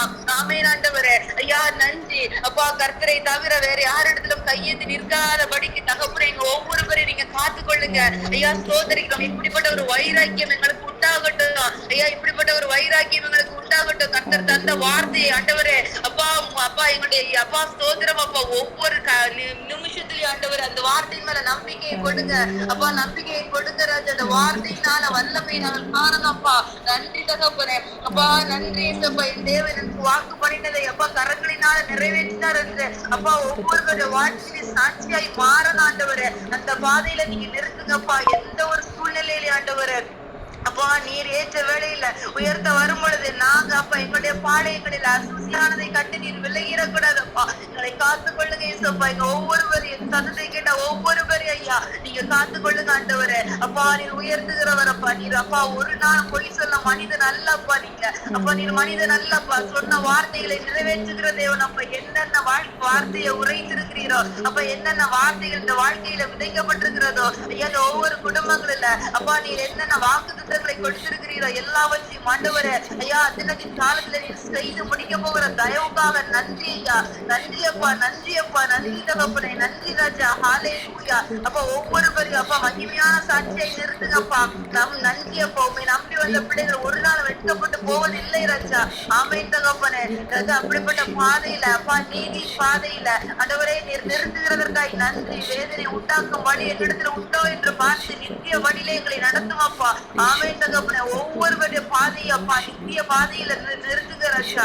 நன்றி அப்பா. நீர் அப்படி செய்ய போகிற தயவுக்காக ஸ்தோத்திரம். கர்த்தருடைய கரங்கள் அப்பா ஒவ்வொருவரையும் அப்பா ஒவ்வொருவரையும் நாங்கள் தாழ்த்தி ஒப்புக்கொடுக்கிறோம். அந்த ஒவ்வொருவரையும் ஐயா ஏசப்போடைய பரிசுத்த ரத்தத்துக்குள்ளார நாங்கள் ஒப்புக்கொடுக்கிறோம். கர்த்தர் காத்துக்கொள்ளுங்க. கேட்ட சத்தியங்கள் அப்பா ஆண்டவர் கனி கொடுக்கும்படியா விருட்சங்களை எழுப்பும்படியா கர்த்தர் ஆசீர்வதித்தாங்கப்பா. ஆமென் ஆண்டவரே. சாட்சியாய் நிறுத்துங்க ராஜா. ஆமென் அப்பா. என்னை தாழ்த்துக்கிறோம், ஒப்புக்கொடுக்கிறோம். துதியான மகிமை யாவற்றையும் ஒருவருக்கு செலுத்துகிற ஐயா இயேசுவின் நாமத்துல ஜெபிக்கிற நல்ல பிதாவே. ஆமென் ஆமென் ஆமென். எல்லாரும் சேர்ந்து சொல்லலாம்.